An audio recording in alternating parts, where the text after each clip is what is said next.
Ora, que bom tê-lo de volta. Aqui, como sempre, a rima é pobre. Mas os entrevistados são sempre muito bons. E o de hoje é um presbítero. Mas vai mudar em breve, se Deus assim permitir. Mas eu quero falar contigo hoje sobre o emprego. Um emprego fantástico, que tem seus grandes desafios. E eu quero te dar 2 panoramas, você vai escolher qual emprego você escolhe. Ambos são para vaga de pastor. O salário é em torno de 130 mil libras por ano. Topa? Essa é uma vaga. A outra vaga é também de pastor. Não vou dizer os lugares por enquanto, mas o salário é em torno de um salário mínimo e meio. Qual te motiva? O que você quer? Vamos falar sobre essa função tão importante na vida da igreja, que é pastor. O que é ser um pastor? E eu vou conversar com um presbítero, Jefferson Quirino, que em breve vai ser pastor, se Deus assim permitir. Amém. Jeff, posso falar de Jeff? Pode. Jeff, esse mundo, quando a gente fala de pastor, quando eu comecei a estudar sobre isso, eu falei, gente, que loucura que está o mundo. Sim. E você vê que a coisa não está das melhores na igreja, quando você vê assim, o que é isso que a gente tem lá na frente, gente? Isso é um pastor? Aí eu comecei a pesquisar, eu falei assim, alguns que o doutor Carlos Gustavo Pereira Teixeira, vulgo ChatGPT, Bom nome. eu chamo de meu auxiliar, eu pedi para ele, me diga assim, quais são os pastores mais ricos do mundo? Quais são os seus salários, seu patrimônio? Eu imaginei que você vê alguma coisa assim modesta. Sim. Primeiro da lista, Edir Macedo. O patrimônio estimado dele, chuta aí. 2 bi? 1,9 bilhões. Claro que não é só o patrimônio pessoal, envolve a empresa de comunicação dele.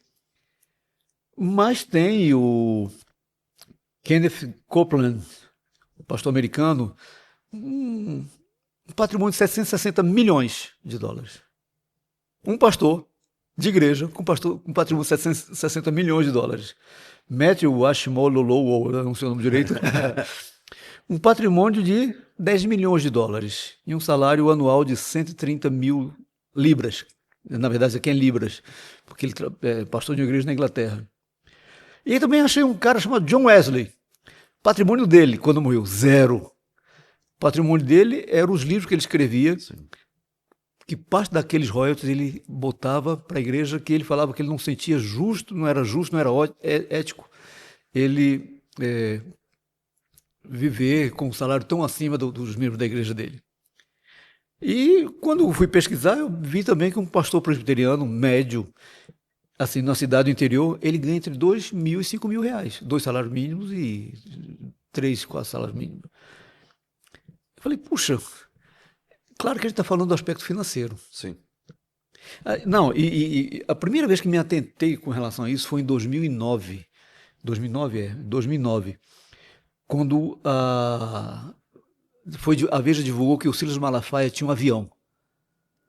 Eu falei, gente, eu entro num... Será que é necessário? Eu entro no... Hoje nem isso está mudando, mas até o passado recente eu entrava no avião para uma viagem interna, estava lá os jogadores de futebol com seus salários milionários. Pegava o mesmo que eu, porque um pastor tem que ter o avião próprio dele. Sim. E a Forbes divulgou em 2013 que ele tinha um patrimônio de 150 milhões de dólares. Um pastor assembleiano. Eu falei, gente...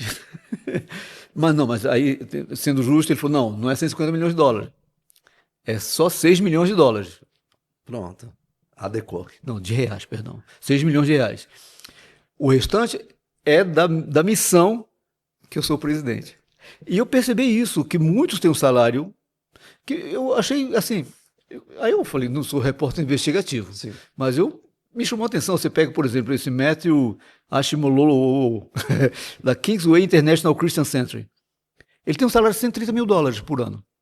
Dá algo em torno de 10 mil dólares por mês. 10 mil, 11 mil dólares por mês. Para o mercado americano, de repente, é digno isso, é o correto. Só que o patrimônio o cara dá 10 milhões de dólares. Ele teria que trabalhar 76 anos para juntar esse patrimônio. Eu entendi, cara, qual a lógica disso? Sim, porque ele é o pastor dono da igreja. Isso. E aí vamos juntar dinheiro na terra, em vez de juntar no céu. Mas, Jeff, falando do que interessa, deixa a vida dessas pessoas, cada um vai responder diante de Deus. A pergunta mais elementar, o que é um pastor? Porque quando a gente olha a Bíblia, você vê Esdras, você vê Davi, você vê Moisés, o próprio Jesus, tinha uma função muito clara que estava ligada a seguir, conduzir pessoas. E hoje, enfim, Jeff, me ajuda a pensar. Por isso que eu falei, cara, tem que fazer isso com o Jefferson, porque se eu trouxesse um pastor aqui, ele estaria viciado no sentido assim, já estava moldado pelo meio.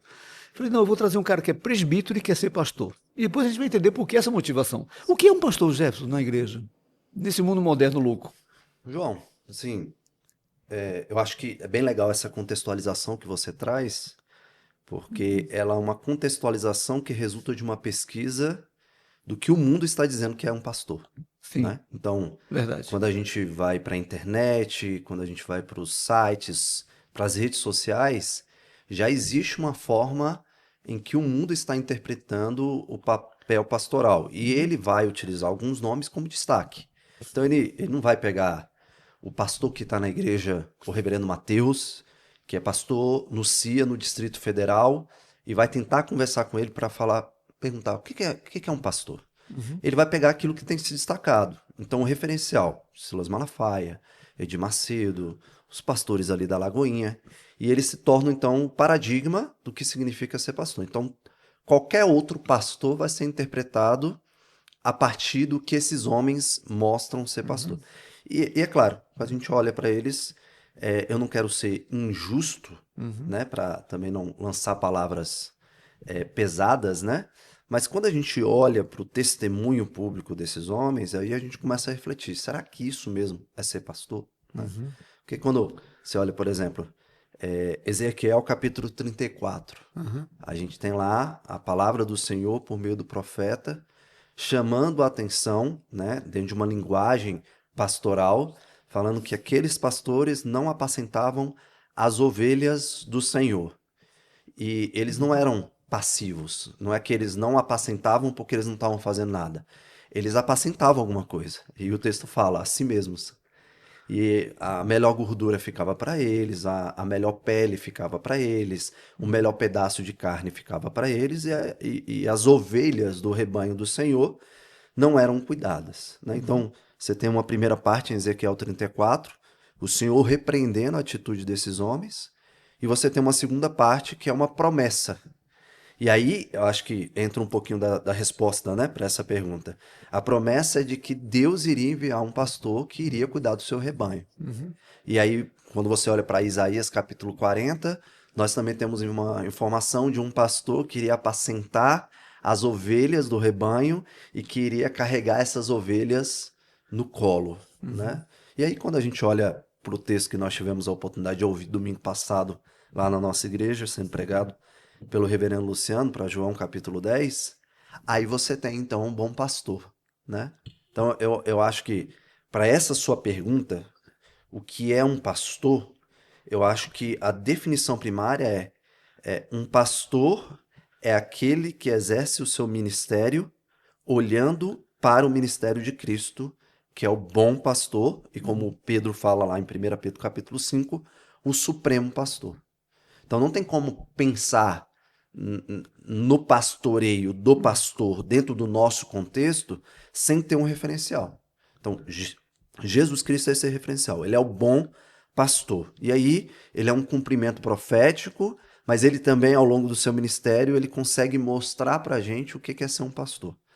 Então, vou pegar aqui, a partir de Jesus Cristo, então, esse referencial, né? Então, lá, quando você olha lá em Marcos, capítulo 1, versículo 14, versículo 15. Jesus Cristo havia sido batizado, ele foi para o deserto para ser tentado, e agora ele inicia o ministério dele. Então, eu acredito que a primeira coisa que nós temos como exemplo no ministério de Jesus Cristo é que ele sai para pregar o evangelho. Então, o que um pastor deve fazer? Ele deve pregar o evangelho. Então, um pastor, ele deve reconhecer que ele é chamado para ser um arauto do Senhor.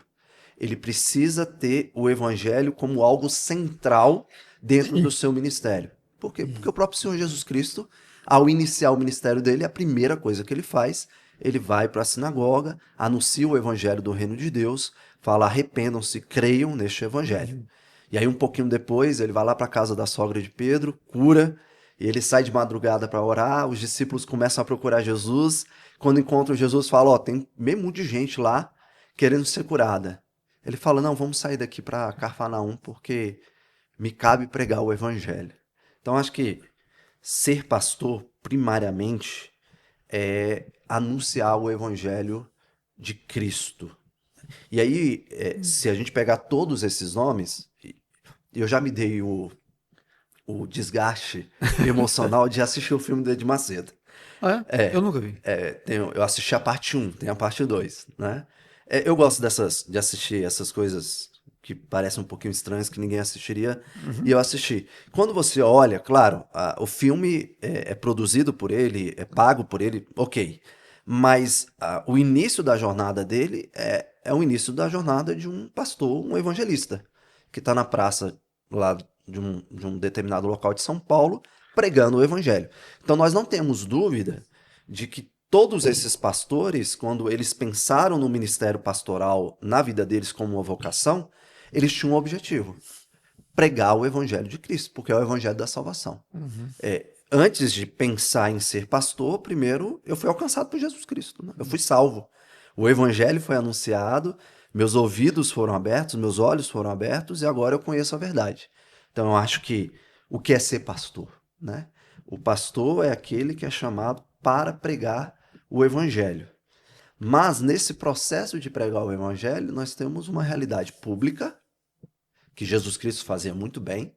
Jesus Cristo ensinava nas sinagogas, Jesus Cristo ensinava nos montes, mas também tem uma realidade particular. Então, eu diria que a segunda parte dessa resposta, sendo bem simples, tá?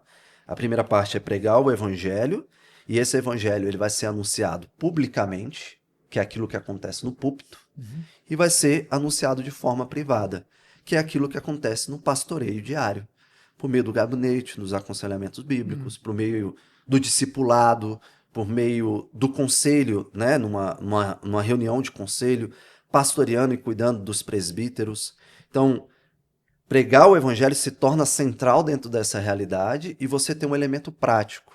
E você prega o evangelho se relacionando com as pessoas, caminhando com elas, com cheiro de ovelha. Né? E talvez um dos grandes problemas que a gente tenha, principalmente com esses modelos de pastores, seja justamente isso. Eles se tornaram homens de grande destaque, que exercem um trabalho público de pregar o evangelho, que já não pregam mais o evangelho, e agora eles não conseguem mais exercer o pastoreio na vida particular, no sentido de discipular, no sentido de aconselhar. Eles se tornam coaches, né? Mas fazer isso eles já não fazem mais. Por quê? Porque eles não têm mais tempo para isso. Porque a igreja já virou uma empresa. E aí eles já assumiram a posição de gestores. E como gestores, eles não têm aconselhamento com a liderança da igreja. Eles têm reuniões administrativas com a liderança da igreja. Com um gestor administrativo, com um cara do marketing, com um cara do financeiro, e assim vai. Então, pensar em ser pastor, o que é ser pastor, eu acho que ela tem uma dimensão muito profunda, porque se Jesus Cristo é o modelo de pastor, ele se torna esse referencial, em 3 anos ele consegue representar isso muito bem, vida pública, vida privada, o final do ministério de Cristo está na cruz. Ele morrendo numa cruz, se sacrificando pelas ovelhas e derramando o seu sangue. É claro, eu como presbítero, os pastores, ninguém vai para a cruz. Ninguém precisa ir mais para a cruz derramar seu sangue. Jesus Cristo já fez isso. Mas eu acho que Jesus Cristo, como Pedro fala, né, que no sofrimento de Cristo, então a gente olha para o sofrimento de Cristo e sofre no sofrimento de Cristo, a gente tem uma dimensão de que ser pastor é ser participante do sofrimento de Cristo.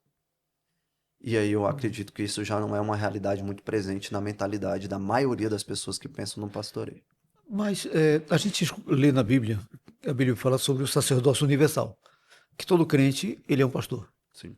Em que diferencia eles, o pastor dos crentes comuns e dos outros oficiais da igreja?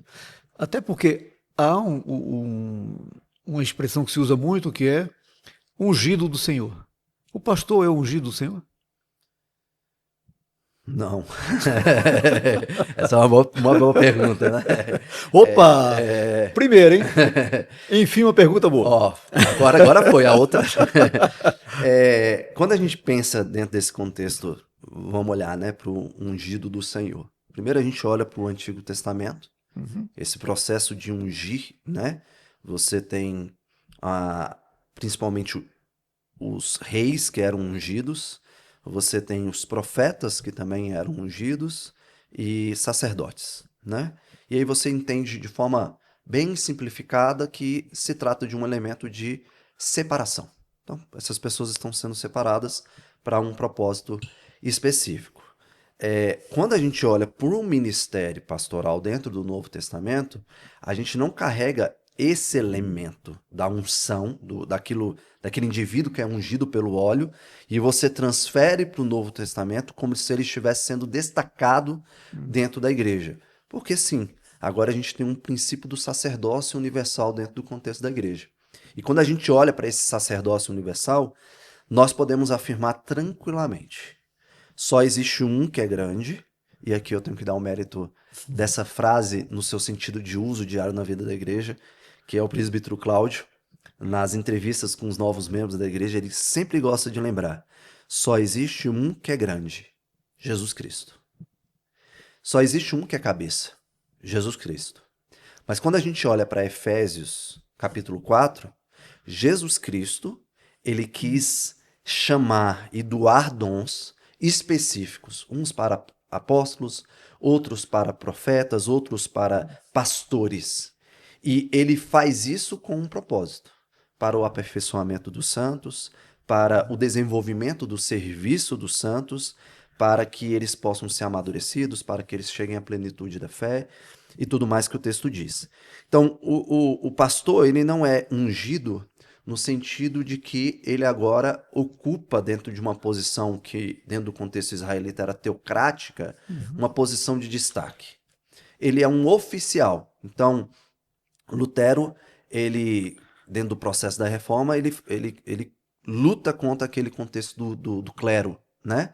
Como se existisse uma igreja do clero, existisse uma igreja abaixo do clero, e esse contexto é um contexto separado. Ele fala: não, aqui existe um sacerdócio universal. Todos nós somos chamados a sermos pastores, principalmente olhando para os homens nas suas características de função, onde todo homem é chamado para ser pastor dentro do seu lar. Mas isso não anula o fato de que o próprio Senhor Jesus Cristo estabeleceu uma estrutura de funcionamento dentro da igreja. Ele entrega chaves, existe dentro desse contexto os oficiais que vão estar cuidando da responsabilidade do governo da igreja, e esses homens, com seus dons, eles serão destacados não para cima. Eles serão destacados para baixo. Em que sentido? Eles são destacados para o serviço de lavar os pés dos seus irmãos. Eles são destacados para o serviço de serem humilhados, ultrajados, em serviço da igreja, para que o nome de Cristo seja exaltado. Claro, a gente tem ali imposições de mão, a gente tem uma separação, a gente tem uma ordenação, mas isso não significa que há uma diferenciação de valor dentro da igreja. Há uma diferenciação de função, de ordem, de serviço.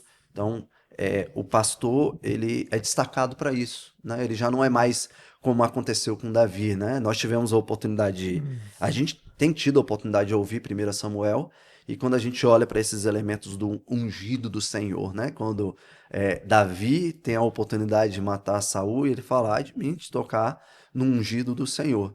Ali ele está falando dentro de uma dimensão correta, e se a gente fosse fazer uma interpretação adequada no Novo Testamento, eu acho que Hebreus, capítulo 13, versículo 17, é adequado, quando o autor aos Hebreus fala: obedecei aos vossos pastores, porque eles velam por vocês. E certamente eles vão ter que prestar muitas contas. Então, olha aqui, obedecer os vossos pastores. Então, há um elemento, né, de submissão, Mas o que está sendo trabalhado aqui não é obedecei porque eles são grandes, obedecei porque eles são ungidos do Senhor, obedeceis porque eles são lindões. Não, obedeceis porque eles velam por vocês e eles serão cobrados por isso. Então, quando a gente pensa sobre destacamento do serviço ministerial, não é para cima, no sentido de glória, é no sentido de serviço, no sentido de humilhação. Jeff, nos anos 90, eu me lembro que tinha um pastor presbiteriano no Brasil que era muito famoso. Ele era tido como o Billy Graham da América Latina e o cara era famosíssimo. E num dado momento ele teve uma série de problemas e foi destituído da sua função de pastor presbiteriano. Na verdade, ele diz que ele pediu para sair. Mas uma coisa que se observava naquele momento é que houve uma certa reação de muitos pastores e fala assim, realmente ele está no caminho errado. Isso está errado. Você virou um popstar. Ele já não entrava. Ele só entrava quando o culto já tinha começado e antes do culto terminar ele já saía para não ter mais que ficar apertando mão e cumprimentando. E uma vez eu questionei sobre isso, algo do gênero, uma questão teológica na verdade, e ele deu as costas para mim. Não me deu qualquer resposta, deu as costas para mim. E virou alguém acima da média. E quando a gente olha hoje, principalmente com o que as mídias sociais têm propiciado, eu não sei você, Jefferson, mas me assusta.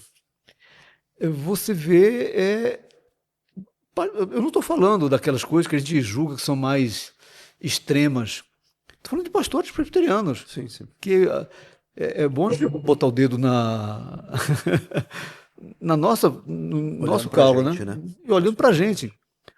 Assim, meu irmão, olha, por exemplo, esses dias um presbítero, um missionário, pastor, que eu admiro muito, certamente ele não foi o culpado daquilo ali, mas eu vi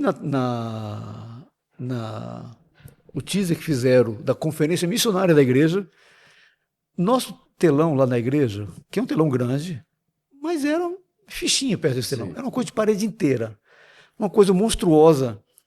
E anunciaram, agora vem o missionário fulano de tal. E ele entrou com aquela imagem monstruosa dele lá atrás no telão. E o pessoal, yeah! Eu falei, gente, o que está acontecendo? Porque hoje você vê pastor como você bem disse, guru de internet. John Wesley, ele escrevia livro pra caramba, tanto que ele recebia os royalties e dedicava aquilo para a obra. Nenhuma dessas coisas eu quero colocar como crítica, não é o fato de você ser um conferencista. Mas é estranho você ver que a igreja está virando meio que um cachorro doente correndo atrás do próprio rabo. É assim, a igreja esperando do pastor um modelo doentio e o pastor gostando desse modelo doentio. Eu estou contratando uma empresa para me ajudar na divulgação da Vessel e eu perguntei para ele quanto que esses influencers famosos, eu estou falando de pastores, cobram em média para ele referendar um produto. Aí ele falou assim, olha, eu não sei de todos, mas eu vou te dar como exemplo um comediante evangélico aqui da minha cidade. Ele tem 1 milhão de seguidores. Escuta quanto que ele cobra para dizer assim, fazer um videozinho, ó, esse produto é bom, esse livro é bom. 100 mil? 12 mil reais. Não, assim, para o meio evangélico, se fosse assim a Xuxa, 100 mil, o evangelho está coerente com aquilo que ela representa dentro da sociedade, da imagem que as pessoas percebem dela. Mas o pastor está cobrando 10 mil, 5 mil, 12 mil. Aí eu falo assim, em que momento, quem vai dar o rumo nisso aí? Porque você vê a igreja não conseguindo perceber os erros. Pode me bloquear, isso não é palavra do Jefferson não, tá? Isso é coisa da Vessel. Se quiser cancelar a inscrição aqui, direito seu. Mas eu acho um absurdo que muitos desses pastores estão fazendo. Pastor que está especializado em escrever. Eu vi hoje um post num lugar, o pastor se apresentando com um carrinho de mão de livros. Não é errado ler livros, nós somos devoradores de livros, nós dois. Minha esposa, então, cara, é ótimo, são úteis. Mas quando você dedica aquilo só a escrever, só a fazer conferência, e as conferências agora não aceitam mais os pastores comuns, você tem que ser doutor. Então, o que eu te falei, um cachorro doente correndo atrás do próprio rabo. E a gente sabe onde isso vai dar, na apostasia.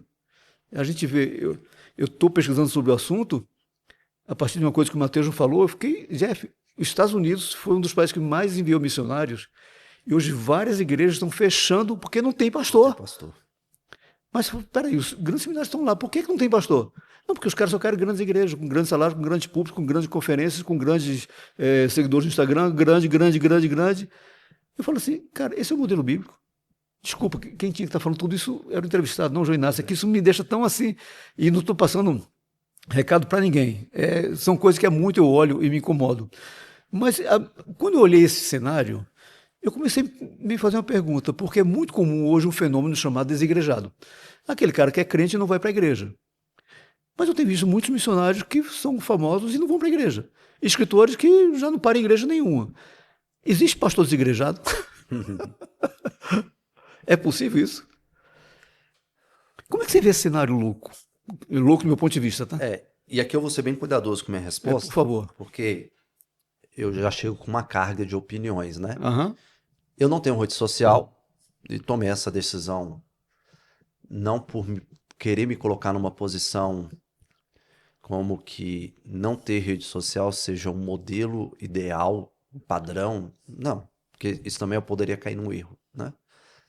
Mas eu não tenho rede social devido ao uso que eu tive, percebi algumas coisas e eu achei que seria interessante sair. Minha esposa tem, e tudo que diz respeito à nossa família, que ela acha que é adequado publicar, ela publica. Eu só acho que o grande problema que a gente tem enfrentado aqui agora é que o modelo que tem sido estabelecido como um modelo de sucesso pastoral, ele é baseado a partir da projeção das redes sociais.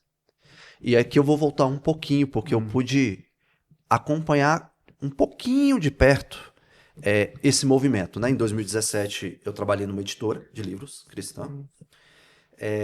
Eu acho que foi um período que teve o boom de influencers digitais cristãos, né? Então, muita gente se tornou crítico de filmes, tentou falar sobre aquilo. A maioria era de livros. Então, uma coisa que a editora fazia era, vamos mandar os livros para esses influenciadores. Espera-se, né, que eles leiam. Muitos já faziam a divulgação só do recebimento, né? Abrindo, mostrando. E a gente vai ter a divulgação do material. E nisso eu tive a oportunidade de acompanhar dois rapazes que eram seminaristas.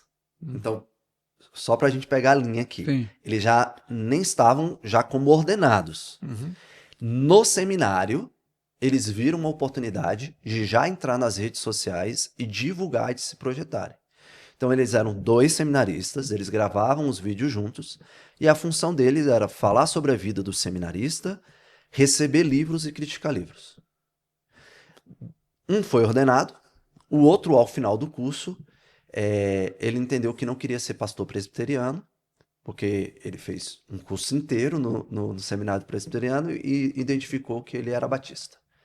E aí ele sai, e aí ele consegue migrar para uma editora, que não tem uma definição eclesiológica muito clara, muito boa editora, tranquilo, e ele se torna, então, um influencer dentro dessa editora. Então, pensa bem, ele ficou 5 anos estudando. Ambos foram ordenados pastores, um no contexto presbiteriano, outro no contexto batista. Só que a base do trabalho deles é o quê? Ser influência. E aí eu acho que a gente começou a ter uma mudança na forma como a igreja estava vendo tudo isso. Porque, por um lado, eu não tenho problema, e eu particularmente hoje, do que acho que YouTube entra dentro dessa categoria de rede social, é o que eu consumo, YouTube. Eu não tenho um problema da gente ter produtos direcionados para o cristão que quer consumir o YouTube. Não tenho nenhum problema com isso. Eu acho que a dificuldade que a gente tem foi a construção desse processo. Então, se a gente quiser conhecer sobre a história da Grécia, qual é a expectativa que eu tenho? Procurar um canal de um professor de história que seja especializado na história da Grécia. Então, a qualificação que ele tem que ter é como um professor de história. Isso não é muito aplicado para o material que é produzido dentro do meio cristão. Por quê? A gente poderia procurar um professor de história dedicado à história da igreja. Mas isso não é suficiente. Só é válido para mim se antes tiver pastor. Então ele não pode ser só um professor de história gravando bons vídeos de teologia e história da igreja. Ele tem que ser pastor e tem que ser professor de história. Então é como se fosse assim, esse conteúdo ele só é validado se você tiver a chancela espiritual da sua vocação. E aí o cara gasta, assim, eu não sei quanto tempo, né? A gente está aqui nessa gravação, você vai editar o vídeo e tudo. Pela qualidade dos seus vídeos, eu acredito que demora um bom tempo. Então, o cara gasta horas e horas da semana dele gravando um bom conteúdo. Então, o conteúdo é bom, ele serve para o meu crescimento, só que ele também se diz pastor. Aí a pergunta que eu faço, tá? Ele é pastor. Vamos pensar no mínimo do que um pastor faz na semana dele. Ele tem que preparar sermão. Quanto tempo médio se leva para preparar um sermão? Um bom sermão? E eu, no meu contexto, tá? E aí eu estou como seminarista, como presbítero regente.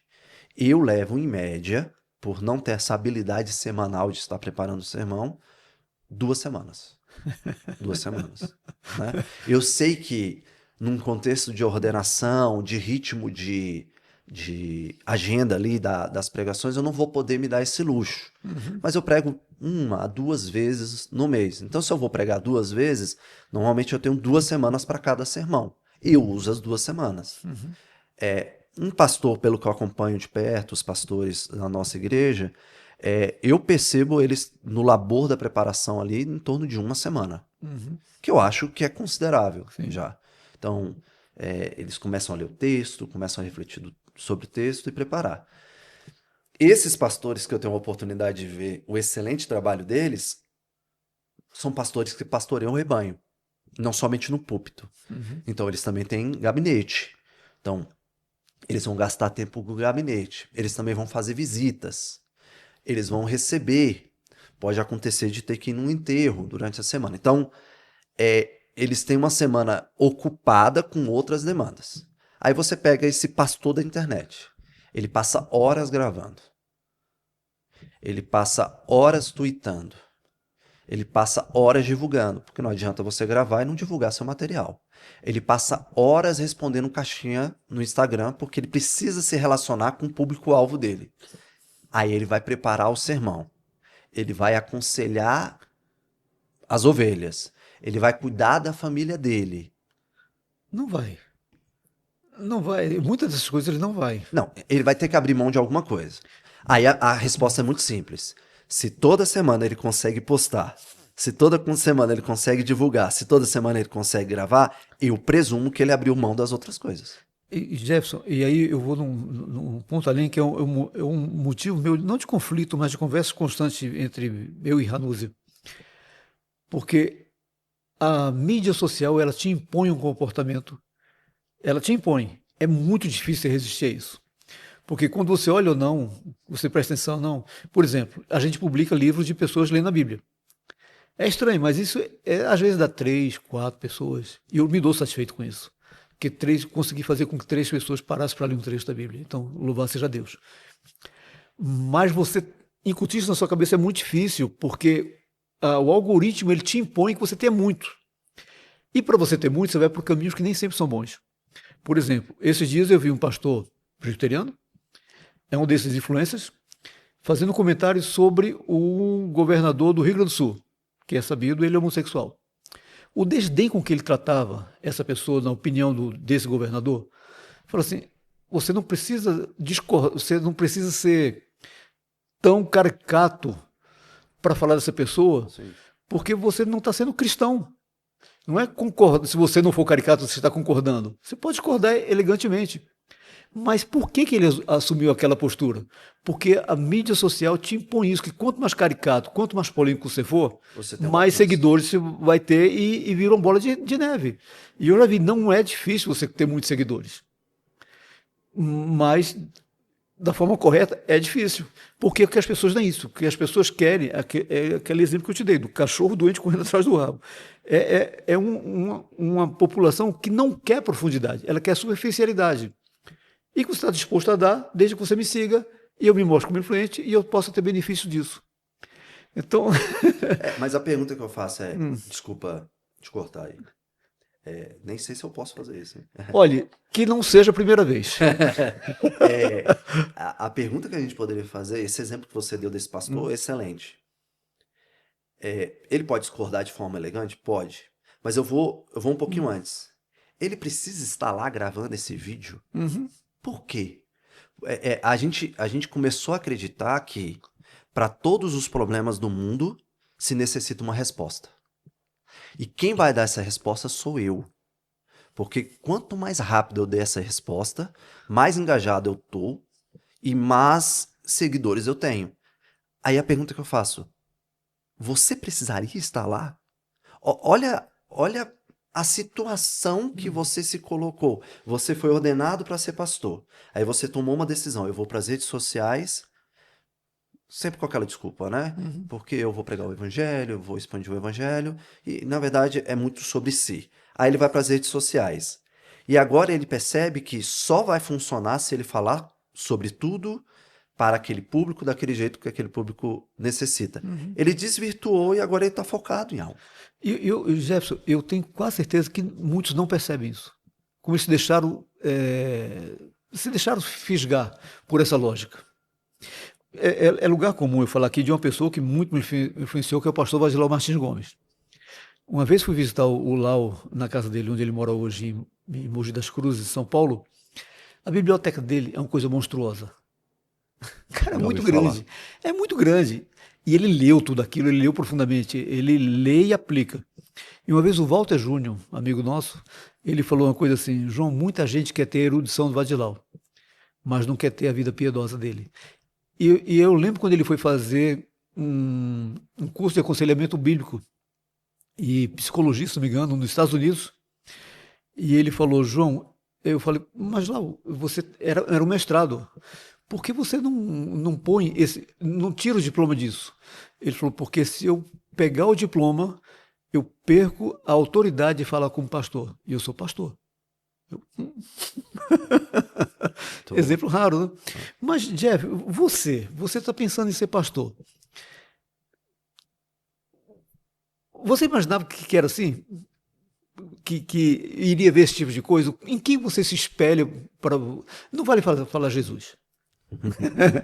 Quem te inspirou a falar assim, não, quero ser um pastor? Eu olho essa vida, assim como falei o Vadilau, eu poderia citar o pastor Adaildo Sandoval, tantos pastores que me acompanharam minha vida, que falam assim, se eu fosse pastor, eu queria ser que nem ele. E ele não é famoso, mas é crente, é pastor, tem cheiro de ovelha. Quem te inspirou? Eu nasci num lar cristão e meu avô, que eu não tive a oportunidade de ter tanto contato com ele, que eu nasci em 91, ele faleceu em 94, era pastor batista, né? Então, ele vem da Bahia para Brasília, ele planta a igreja aqui em Brasília, pastor batista. Eu tenho, acho que, tentando lembrar que eu acho que entre 5 e 6 tios que foram ordenados como pastores. Aqui eu tô falando tudo por parte de pai, Sim. né? Quando eu era criança, meu pai, de uma dessas igrejas do meu tio, numa cidade administrativa chamada Recanto das Emas, na garagem de casa tinha uma igreja. E meu pai, ele tinha esse trabalho como evangelista. Ele não era ordenado pastor e ele atuava ali como evangelista. Então, eu nasci dentro de um contexto, olhando para o meu pai como um pastor.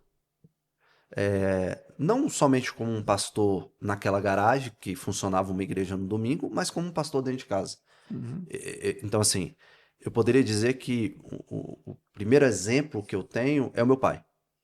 Porque meu pai, ele conseguiu exercer bem um pastoreio dentro de casa, um excelente exemplo de marido, um excelente exemplo de pai, um homem extremamente sacrificial.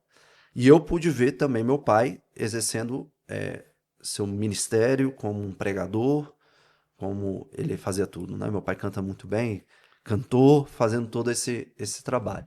Então, eu acho que isso, a primeira pessoa é meu pai, né? Me marcando ali dentro de um elemento como uma criança, admirando seu pai. Então, isso me marcou. Quando eu vou caminhando, a congregação fecha e meu pai continua muito atuante dentro da vida da igreja como uma pessoa que trabalhava, minha mãe também. E eu pude ver meus pais com uma atuação muito interessante, né?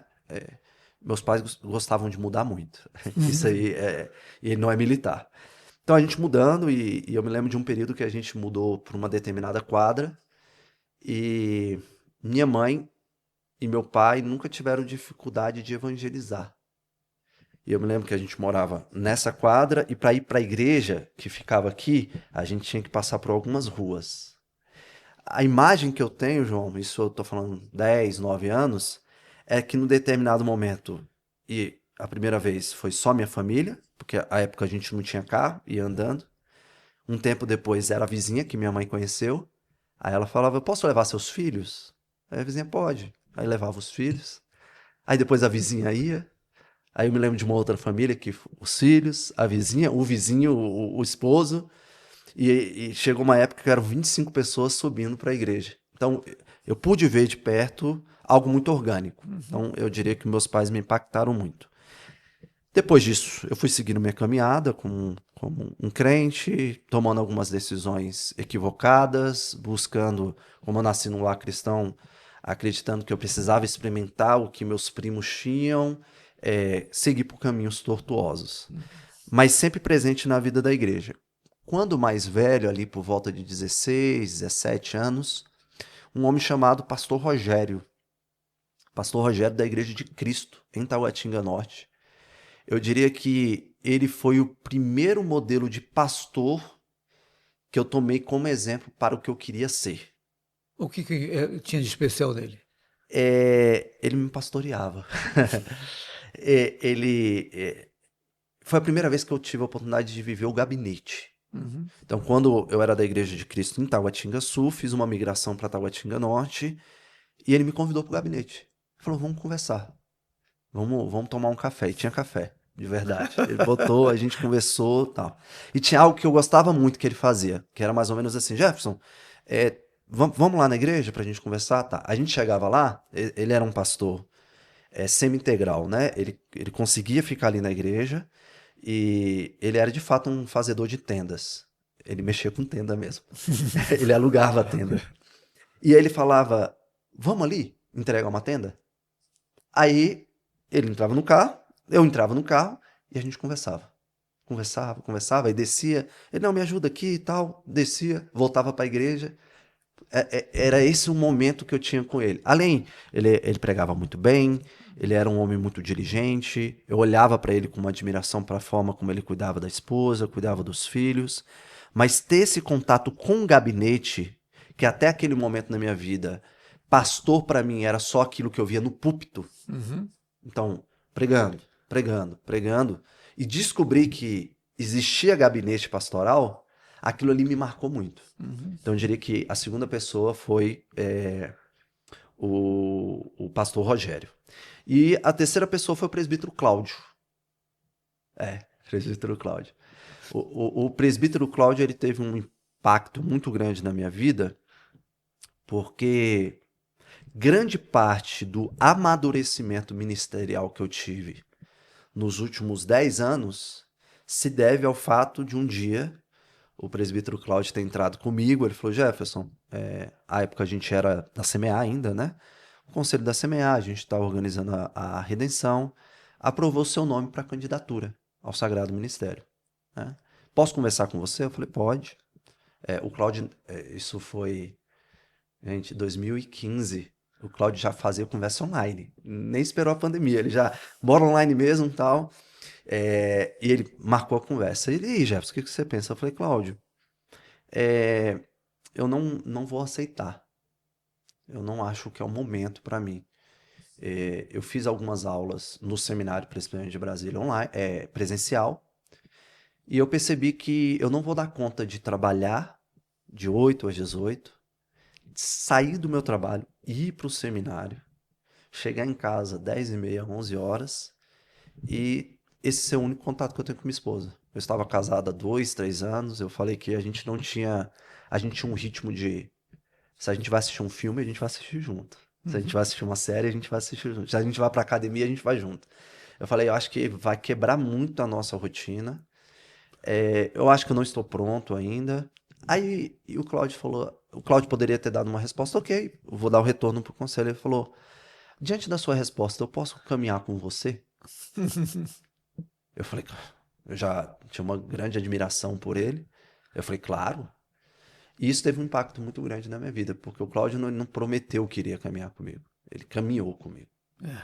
Então, o diácono que eu fui teve um impacto na minha vida. Me tornar presbítero teve um impacto na minha vida, porque eu aconselhei junto com o Cláudio. E quando eu digo eu aconselhei junto com o Cláudio, eu só estava lá do lado. E ele falando e eu ouvindo. Eu, caramba, é isso. É assim que aplica a palavra? É assim que explica o texto dentro do aconselhamento bíblico? Então, para a prática, para aquilo que eu tenho hoje, para aquilo que eu consigo viver hoje como presbítero regente, fazer hoje, se deve muito ao que eu tive olhando e percebendo no Cláudio. Então, meu pai teve um grande impacto, o pastor Rogério, porque foi o primeiro modelo de pastor que eu tive de gabinete, e o presbítero Cláudio, eu diria que são os 3 nomes que impactam muito do que o Jefferson quer ser como hoje presbítero regente, pastoreando a igreja, ou como presbítero docente, pastoreando a igreja. Esses são os 3 nomes aí. Talvez o mais conhecido aqui do público seja o Cláudio, né? Que já esteve aqui algumas vezes, mas os Aham. demais não. O Cláudio é meu melhor amigo e é mais novo que eu, mas está bem mais acabado que eu. Ele tá. E é o cara que mais me influenciou. É incrível. E realmente ele tem essa capacidade. Ele tem. É um dom dado por Deus. E é um diferencial quando você tem alguém que fala assim, vou caminhar contigo, e vai. E ele vai. Ele caminha mesmo. Nem que Isso- seja 2 da manhã. Às sim. vezes que horas você pode? Eu não posso nenhum horário. Ele, 2 da manhã você pode? Acho que é meio difícil a pessoa falar não, né? Aham. Não, e interessante que ele agora, acho que eu sou mais velho que ele, 60 anos, não sei quantos anos o Cláudio está hoje, acho que é 60. É, vai se dedicar ao Sagrado Ministério. Isso, isso. E que é uma pergunta interessante que eu não tinha pensado em fazer. Se você quer ser pastor, a partir de que idade você pode começar isso? E aí entra, essa pergunta, ela se conecta bem da influência que o Cláudio teve na minha vida. Por quê? Porque eu fui para o seminário em 2022. Então, pensando em 2015 até 2022, que foi a primeira vez que eu fui convidado para o momento que eu vou para o seminário, a gente tem aí 6 anos aproximadamente. Então, o que o Cláudio virou falou assim: será que você já não poderia, então, desenvolver o seu ministério pastoral servindo a igreja? Não sendo oficial, depois eu tive a oportunidade de ser diácono e presbítero. E aí, para mim, o exemplo do Cláudio, ele é bem prático no que diz respeito a isso, porque o Cláudio, 2012, foi quando ele... A CMA foi 2012, se não me engano, que ele foi ordenado presbítero. Então, o Cláudio, ele está como presbítero regente de 2012 até 2026. E nos próximos 5 anos, 4 anos, ele vai estar no seminário como presbítero regente para então caminhar para a docência. Uhum. E aí eu acho que a gente tem na prática o significado de experimentado. Uhum. Então, ok, você precisa ser experimentado também para se tornar um presbítero regente. O Cláudio já tinha isso. Mas agora vamos pensar o experimentado para a docência. O Cláudio é um pastor. Uhum. Ele não vai se tornar pastor daqui 4. Não, ele é um pastor. Todo mundo já tem sido abençoado em alguma medida pelo pastoreio do dia a dia e pelas pregações do Cláudio, quando ele tem a oportunidade de pregar. Uhum. Então, ele é um pastor que vai ser reconhecido no que diz respeito ao presbiterado docente. Então, não tem idade. Entenda, não tem idade no que diz respeito a esse processo de maturação. Sim. Eu acho que a gente pode ter uma dificuldade quando a gente responde isso, porque eu acho que tem que ter idade no que diz respeito a quando você é mais novo, né? Então, eu acho que não tem limite, mas eu acho que tem que ter uma base para você iniciar isso, né? Que eu acho que o aluno mais novo do seminário de Brasília hoje, ele entrou no seminário com 17 anos. Ele é um menino. Então, não estou dizendo que ele não possa ser Sim. vocacionado nem nada. Eu só estou dizendo que os elementos de experimentado Sim. não estão presentes ali. E aí, quando eu olho para tudo que eu já tive a oportunidade de ver como presbítero regente, eu falo, cara, eu fui moído, eu aprendi e apanhei. Não estou dizendo que ele não dá conta, mas será que a falta de amadurecimento na vida dele, quando ele tiver ordenado ali com 23 anos, pode acabar com a vida dele, pode acabar com o ministério dele, pode acabar com a família dele? Então eu acho que o Cláudio, com seus 63, 64, que eu acho que quando ele vai ser ordenado docente, a gente vai ter um homem pronto, um homem maduro. Não, e o que é interessante, alguns podem levantar a objeção, mas espera aí, nessa idade ele vai ter pouco tempo de utilidade, porque daqui uns dias já vai estar cansado, vai ter que estar parando. Mas Jesus trabalhou durante quanto tempo?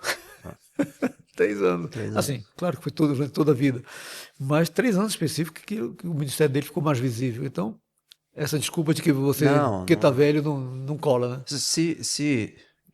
Vamos pegar esse modelo, né, do pastorado a partir da ordenação da docência.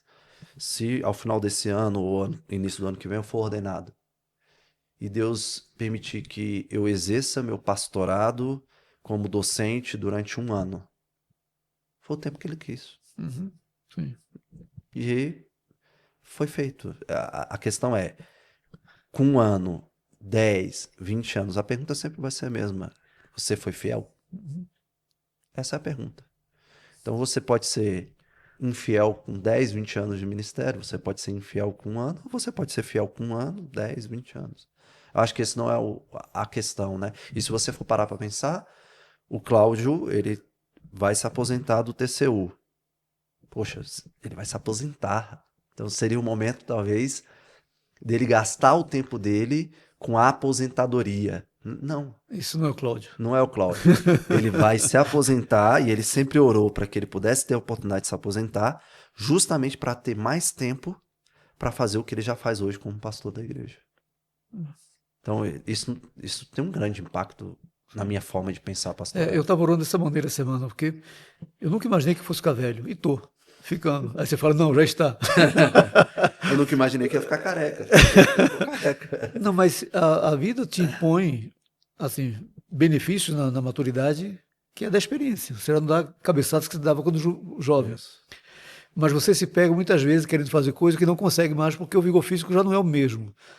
E minha oração e da Ranúzio constantemente é, Senhor, nos faça úteis, enquanto o Senhor permitir. Pronto. Então, eu falei uma vez para o Cláudio, falei, Cadola, eu chamo ele de Cadola, falei, Cadola, eu me vejo como num bang-bang. Cara, se eu vou morrer atirando. Até o último segundo que o Senhor me permita estar testemunhando dele. Mas, Jefferson, pensando agora, quando a gente pega a figura do Davi, Moisés, Pedro, Paulo, eles estavam, assim, no caso de Paulo e Pedro, eles estavam estruturando a igreja. Eles estavam estabelecendo a estrutura. E hoje, a gente, principalmente no contexto presbiteriano, você está dentro de uma estrutura que muitas vezes eu vejo que o líder fala assim, vamos por aí, o conselho fala, vamos não. E já escutei falar que muitos saem dessa estrutura mais fechada presbiteriana, falando, vou ter a minha própria igreja, com seus riscos também, porque lá Deus me dá a visão, eu vou lá e faço. A estrutura, ela ajuda ou atrapalha? Existe esse caminho que muitos pegam, aí eu não quero me referir apenas àqueles que eu citei no início, que são casos extremos, de gente que ficou milionária, no meu ponto de vista, a partir da estrutura que tem, que criou, da igreja que criou. Mas tem muita gente séria, que está na igreja do modelo episcopal, em que ele está lá no topo, Sim. não é o Papa, mas está lá no topo, e não tem a estrutura que o impeça de fazer as coisas que ele julga que são adequadas para o reino. O que é melhor, ter ou não ter estrutura, é meio termo, é híbrido? O que você acha como presbítero? João, Assim, dando a resposta, falando assim, presbítero que for me contratar no futuro, é isso que eu quero. eu acho, pegando esses exemplos que você deu, assim, claro, em várias igrejas, pastores, eu acho que uma das grandes dificuldades que a gente enfrenta hoje, justamente dentro desse modelo episcopal independente, né, é justamente porque, primeiro, você não consegue rastrear a ordenação desse indivíduo. Você pensa assim, tá, quem foi que te ordenou? Quem foi que reconheceu sua vocação? Não tem. A maioria dos casos são pessoas que se auto-ordenaram. Elas falaram, eu sou pastor. Às vezes tem um pastor de outra igreja que é amigo, ele pela necessidade, né, fala, joga um óleo na minha cabeça aqui, eu sou pastor. E aí ele abre a igreja dele. E aí ele segue a vida dele, ele vai expandir, não vai expandir. A gente não precisa entrar em muitos detalhes aqui, mas no Brasil você consegue abrir igreja a qualquer momento, fechar a igreja a qualquer momento. A Igreja Presbiteriana do Videira, quando a gente encontrou o prédio lá em Taguatinga, né? Nós encontramos um prédio numa rua que já tinha 6 igrejas. Então, assim, é simples. Então, acho que o primeiro elemento é você tem dificuldade de saber como esse indivíduo foi ordenado. E aí que entra a vantagem do modelo presbiteriano, historicamente falando, né? A gente tem um modelo de igreja que está sendo plantado. Você tem um processo migratório da Escócia, da Irlanda, da Inglaterra para os Estados Unidos. Então você tem ali igrejas presbiterianas. Depois você tem agências missionárias do norte dos Estados Unidos, depois do sul dos Estados Unidos, mandando missionários para o Brasil. Igreja plantada. E essas igrejas que são plantadas, agora elas são organizadas num primeiro sínodo, depois tem a oportunidade de ter presbitérios, e aí segue a história da Igreja Presbiteriana do Brasil. E aí você olha e fala, cara, eu consigo olhar para trás e saber quem foi que plantou essa igreja no Brasil. Eu consigo olhar para trás e saber de onde é que essa igreja veio lá da Europa. E aí você tem esse contexto histórico que te protege. Então, esse é um elemento extremamente importante. Eu acho que é relevante, né? E aí você tem o modelo de governo, que é o modelo de governo presbiteriano. E aí isso para mim é extremamente caro. Porque eu vou ter a oportunidade de me tornar presbítero docente, o que normalmente nós chamamos de pastor, ou aquele que nós chamamos de reverendo, né? No tratamento, né? Tendo tido a oportunidade de exercer o presbiterato regente por aproximadamente, eu acredito que eu vou estar finalizando ali, 8 anos e meio. E ser presbiteriano, para mim, no modelo que nós temos de governo, na relação do conselho, presbíteros regentes e presbíteros docentes, é o melhor modelo possível justamente para nos proteger do destacamento de homens que se tornam centrais na vida da igreja. Que é um grande problema, né? Então, eu olho para esse é o exemplo, né? Eu olho para o reverendo Mateus. Ele, como pastor efetivo, sim, ele tem que ter características específicas. Ele é o presidente do conselho, não o presidente da igreja. O conselho espera, sim, que ele consiga direcionar o conselho em decisões, em filosofia de trabalho, mas ele não é o cara que vai determinar o que aquela igreja deve ser numa perspectiva de trabalho. Nós somos pares. E eu acho que o Mateus ele consegue fazer isso muito bem. Ele consegue ser um bom presbítero conciliar. Ele consegue ter essa dinâmica dentro do conselho. Então, olhar para mim, né? Quando em junho de 2018, minha primeira reunião do conselho. E tá aqui Mateus, Cláudio, Charles e o Biso ainda estava com a gente naquele período, na parte 1 do Biso, né? Antes da organização da capital. E eu olhar para esses homens e o Mateus como docente e esses homens como regentes, e eu olhar e eles se tratam como iguais. O Mateus conduzindo a reunião do conselho e ele não impondo a visão dele. Ele, pessoal, eu estou pensando nisso. Aí o Cláudio, não, mas você já pensou nisso? E o Charles, eu acho que tem esse elemento. O Biso, legal. E olhando, eu falando, caramba, funciona na prática mesmo. Não é impositivo, não é uma pessoa só tomando decisão. São pares. São pares, eles se respeitam, eles se valorizam. E eu acho que isso protege muito, porque, João, carro tem ponto cego, né? Nós temos muito mais. Nós somos cheios de ponto cego ao longo da nossa caminhada. A gente está vendo uma coisa aqui e está pensando, cara, isso aqui é o melhor, isso aqui é o melhor. E aí vamos pensar, né?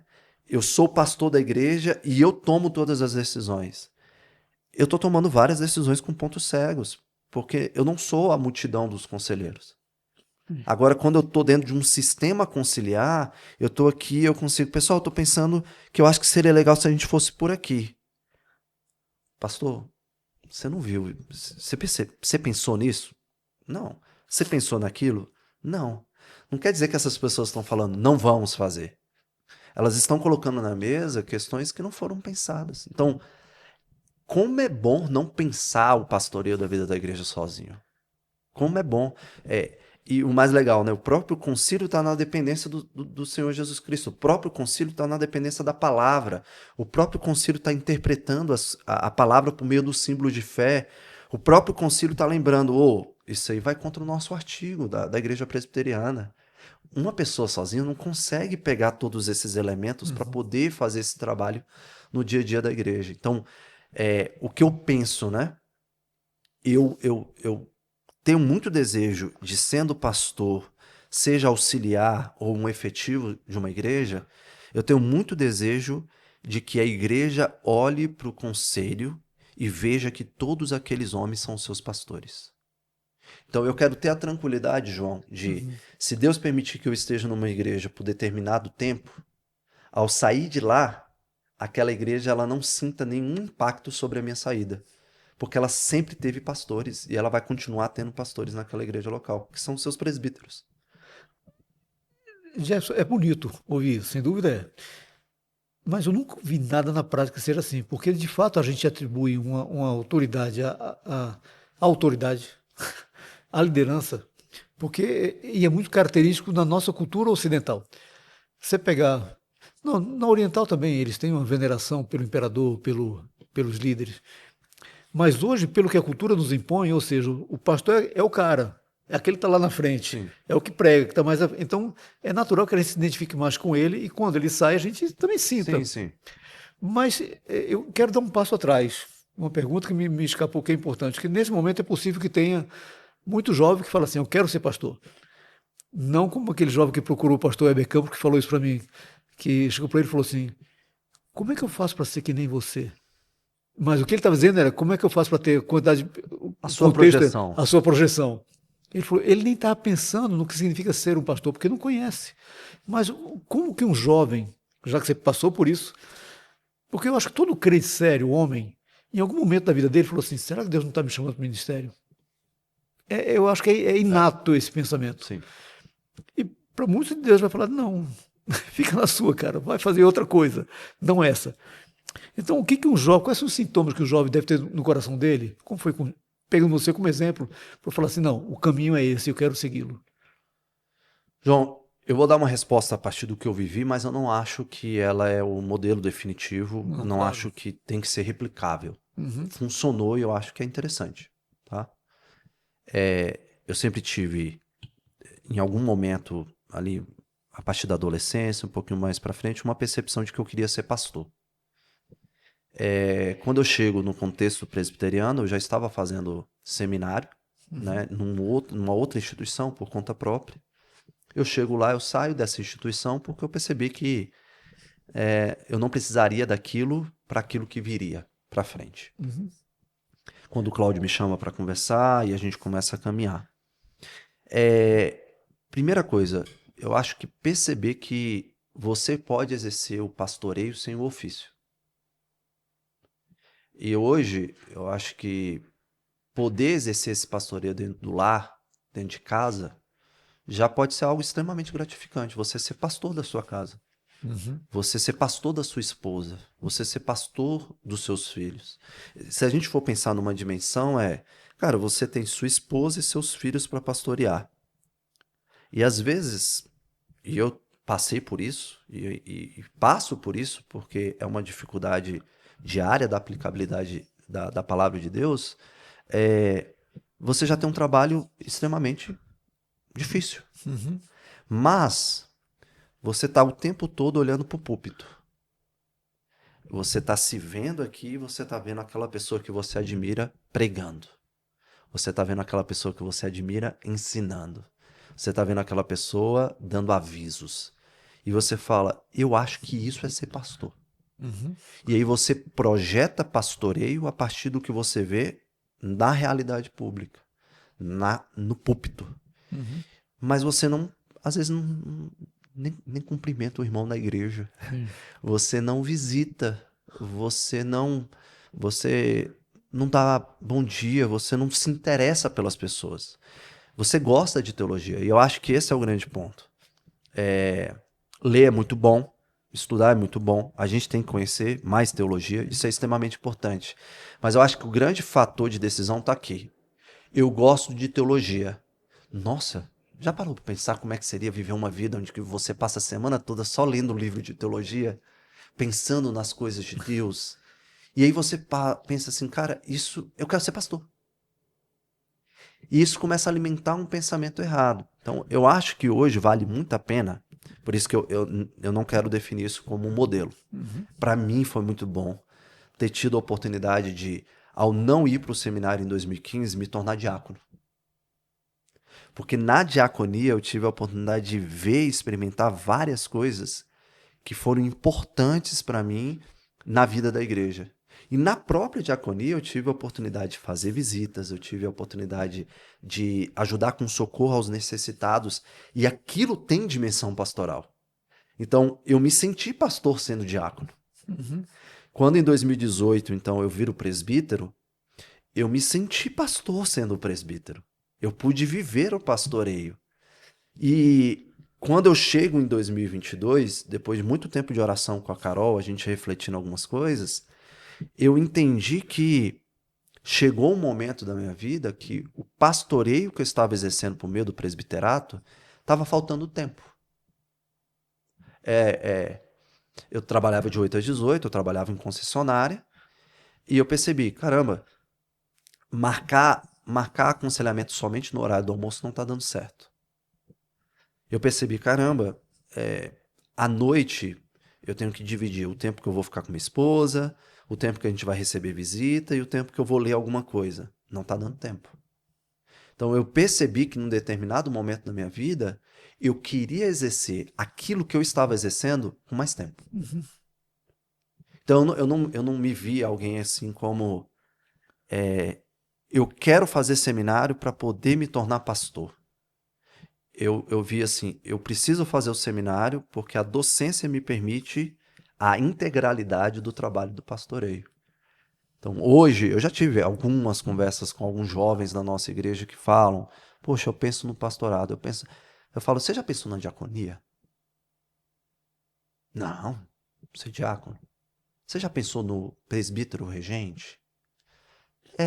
Eu até vejo vocês aqui como pastores, mas não é sobre isso que eu estou falando. Eu quero ser pastor, eu quero pregar, eu quero ensinar. Sim, isso é necessário. Que coisa ruim, né? A igreja não ter um pastor que pregue a palavra de Deus, que não sabe ensinar. Isso é extremamente ruim. Uhum. Mas ele está tendo uma dimensão muito pequena, muito, muito limitada. Então eu acho que muito da projeção pública tem influenciado a nossa forma de pensar. Eu conecto um pouquinho, né, com as redes sociais. O cara vê o modelo de pastor do púlpito e fala, eu quero ser isso. E vê o modelo de pastor da internet. Eu quero ser isso. Então tudo é público. Eu quero ver aquilo que as pessoas, eu quero ser aquilo que as pessoas estão vendo. Mas e o que vem por trás? Vida de oração, aconselhamento, lágrimas, Ovelha chorando, reclamando. Reclamando, reclamando, reclamando, reclamando, reclamando, reclamando. reclamando. Ver restauração de casamento, ver amadurecimento de homens e mulheres, verdadeiros arrependimentos.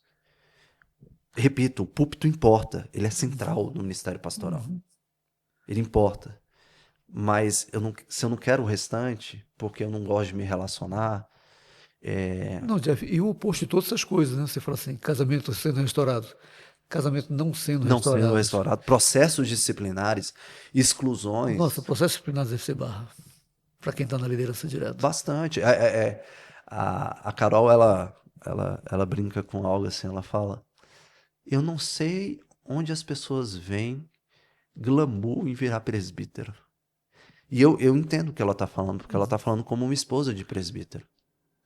ela tá falando, gente, não tem esse negócio todo só porque o cara é presbítero da igreja. Não. O que acontece durante a semana numa reunião de conselho é a realidade da realidade do contexto pastoral.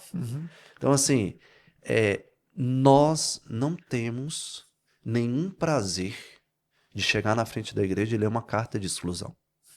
Mas nós temos a convicção de que isso tem que ser feito porque nós temos que honrar a Deus e proteger a igreja. Mas não é algo que a gente fala, não, pessoal, a gente está sem fazer nada, já tem uns 3, 4 meses que a gente não lê nenhuma carta de exclusão, vamos excluir alguém?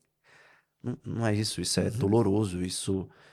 Cada carta, e eu posso afirmar isso, cada carta que a gente leu na nossa igreja de exclusão teve uma lágrima. Não estou falando que todos os presbíteros do conselho choraram, mas alguém chorou do conselho.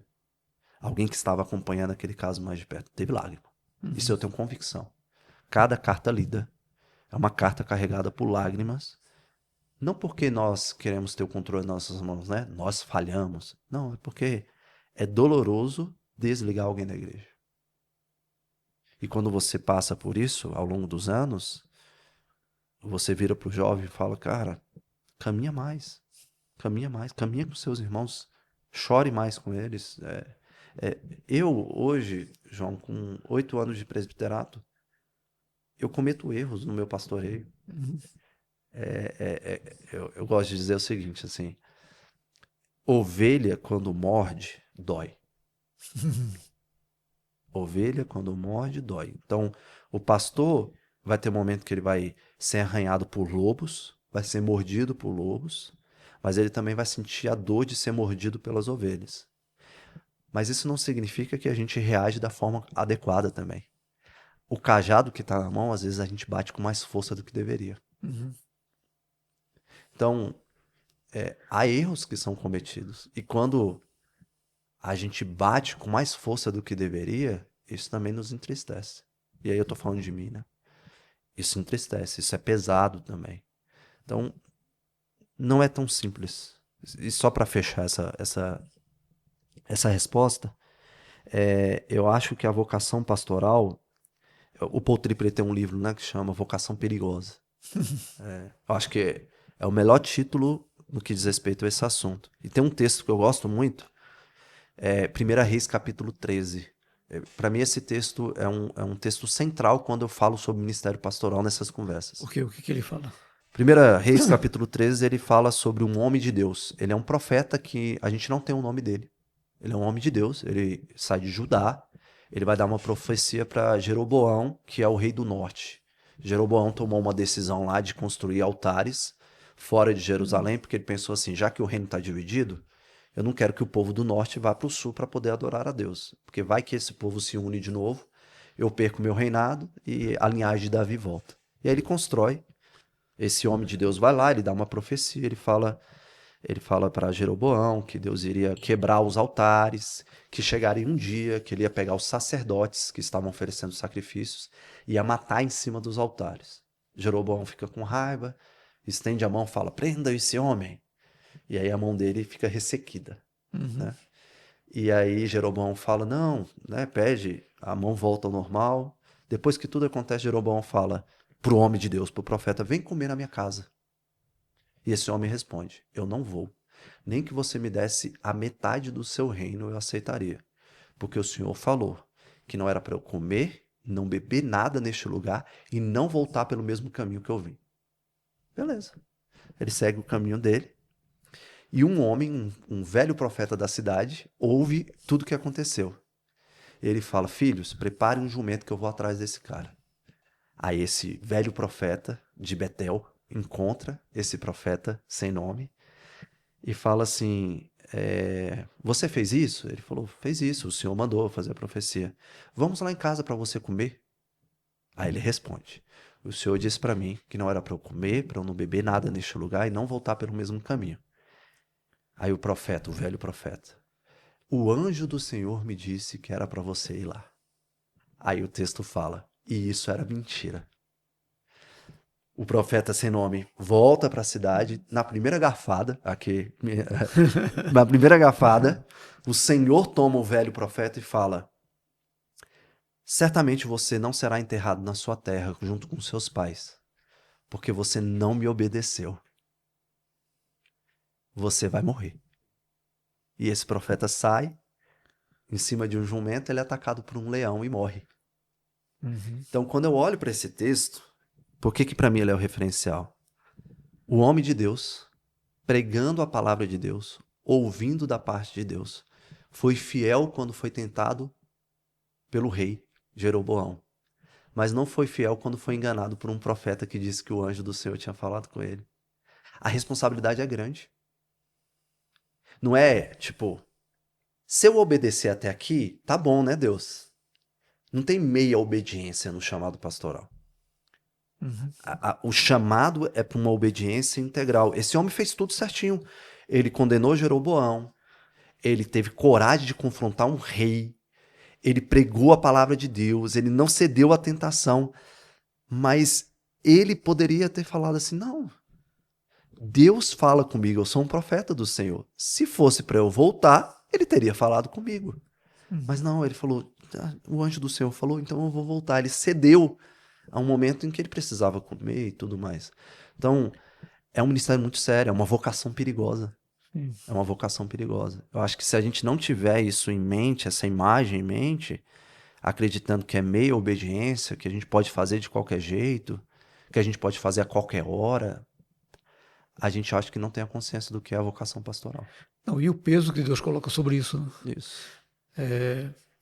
No início eu citei e dei meu veredito, que pode estar errado, pode ser só minha percepção, que muitas igrejas nos Estados Unidos estão sem pastores porque sucumbiram às tentações dos novos tempos. Posso estar equivocado na minha análise.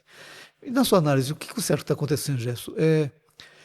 As pessoas não querem pagar o preço ou não entenderam de fato o que é essa vocação?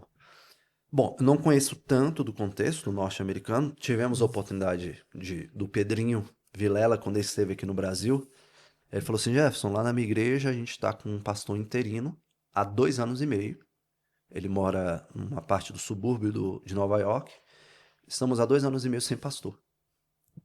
Então, esse interino, lá eles têm esse modelo, né? Um interino fica lá até conseguir o pastor definitivamente. E eles não estavam conseguindo.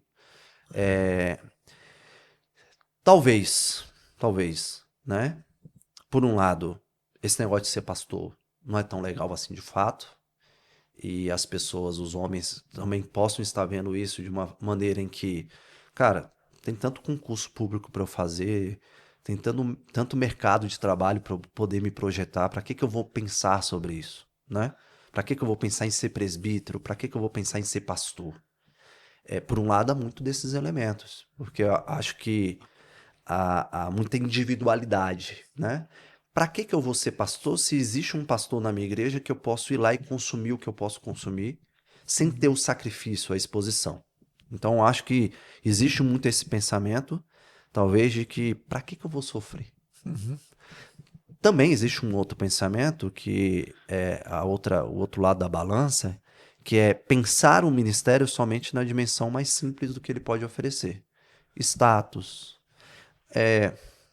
Eu vou falar isso com muito cuidado, tá? Existem algumas pessoas que podem olhar para suas vidas profissionais e pensar, cara, não deu certo.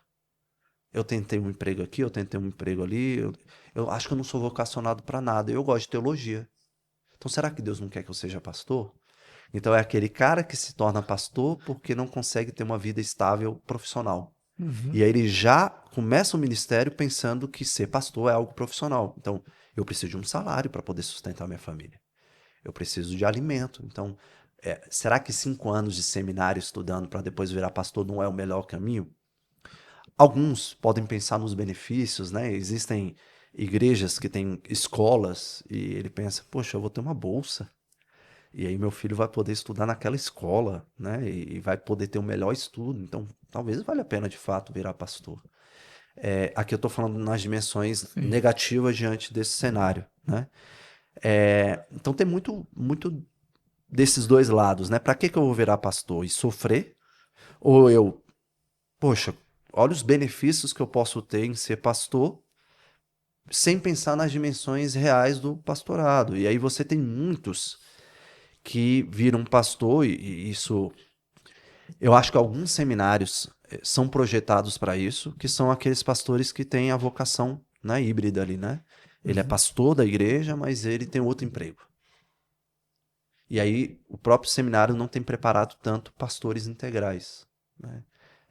Muitas vezes, nem tanto os efetivos são assim, mas muitos auxiliares são. Então eu quero ser pastor auxiliar. Eu posso ter meu emprego e você tem outro emprego. Então acho que existe uma cosmovisão sobre do mundo, né, influenciando um pouquinho a gente, a ideia de conforto. Eu acho que existe muito esse elemento. O pastor olha para os membros da igreja.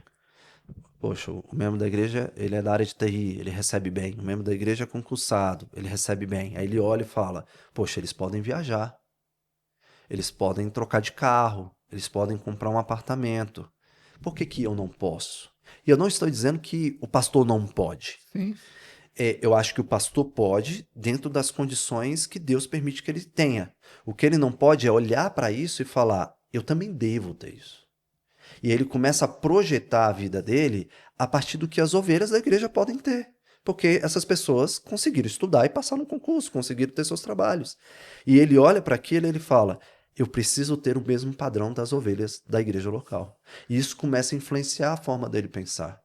E aí ele começa a pensar, poxa, para que eu possa viajar para fora do país, o que é lícito, mas para que eu possa viajar para fora do país, uma vez que minhas congruas pastorais não dão, e se eu abrir um canal no YouTube? E se eu virar um escritor e começar a ganhar dinheiro? E o que eu estou falando? Eu acho que nós devemos ter mais pastores escrevendo. Mas é como, assim, porque eu tenho um objetivo, Sim. eu preciso abrir leques. Abrir o leque e abrir oportunidades para poder alcançar aquilo. Então eu começo a desvirtuar a centralidade do ministério porque eu começo a olhar para essas coisas. O ideal seria, se Deus me der condições, a partir daquilo que eu recebo como pastor, fazer minha viagem, glória a Deus. E se Deus não der condições para isso, ok, glória a Deus, eu vou entender que não é o momento. O que eu não posso é diminuir o meu ritmo pastoral para ter as coisas que eu quero ter. E todos nós somos tentados. Eu, particularmente, eu gosto de tecnologia. Eu trabalhei muito tempo com carro, mas não tem problema. Eu gosto lá do meu Peugeot. Mas eu gosto de tecnologia. Eu gosto do celular, gosto do iPad, gosto do computador. Quando eu olho para isso, eu vou ter que olhar e falar, beleza, posso ter? Legal. Não posso ter? Ok. Agora, o que eu não posso é, conselho, cara, eu não tô dando conta de comprar o computador que eu quero. Então, vamos fazer o seguinte, eu vou começar a encontrar formas de ganhar dinheiro para poder pagar isso. Porque eu não quero que a igreja sacrifique ali, né? Já tá me pagando aqui o suficiente e tudo, então vou encontrar outras formas. E nesse encontrar outras formas, aí é o momento que eu começo a me perder. Sim. Porque eu não tenho mais tempo para poder aconselhar. Eu falo, não, meu irmão, de segunda a sexta de manhã eu não posso te aconselhar porque eu tô vendendo passagem aérea. Sei lá, tô vendendo alguma coisa aqui. Você pode à tarde? Não, não posso. Não, então, vê com outra pessoa. Eu lembro, Gerson, eu estava uma vez no culto fúnebre de um irmão na igreja que eu frequentava, e aí o pastor foi pregar. Cara, aquele sermão, o chato João Inácio estava sentado lá observando o pastor, sermão fraco, os textos mal aplicados. E eu assim, gente, como é que chamaram esse cara para ser pastor? Aí, de repente, ele falando do irmão que tinha falecido, ele falou que já estava acompanhando o irmão há algum tempo, e 5 horas da manhã ele estava lá no hospital com o leito do irmão, e aí fez oração e o irmão faleceu. 5 horas da manhã eu estava na minha cama, confortável, com o ar-condicionado ligado, e o irmão estava... E o irmão que eu julgava que não era digno de ser chamado de pastor, estava lá na beira do leito, vendo um amigo muito próximo morrer. Nossa, aquilo foi um tapa na minha cara que Deus me deu. Que falou assim, rapaz, você não sabe o que é ser pastor. Por isso que eu pensei em abordar esse tema, porque é muito precioso para mim. E acho que para o senhor é muito precioso, porque ele é um pastor por excelência. Mas, Jefferson, você não precisa entrar no detalhe, mas já houve um momento que você falou assim, isso é muito pesado para mim, não quero saber disso não. Eu não dou conta de fazer isso. Que tipo de situação? Não precisa dizer o Sim. fato em si. João, talvez ano passado eu tenha refletido um pouquinho sobre isso, Uhum, né? Eu acho que ao longo da caminhada a gente gera muita expectativa de querer ser bom naquilo que a gente faz.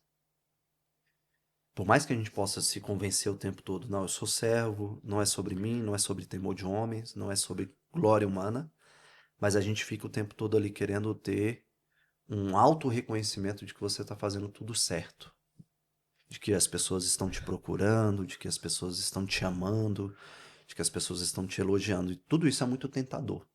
E eu acho que todo pastor vai lidar com isso o tempo todo na sua vida e ele vai ter que mortificar a uhum, carne no que diz respeito a esse assunto.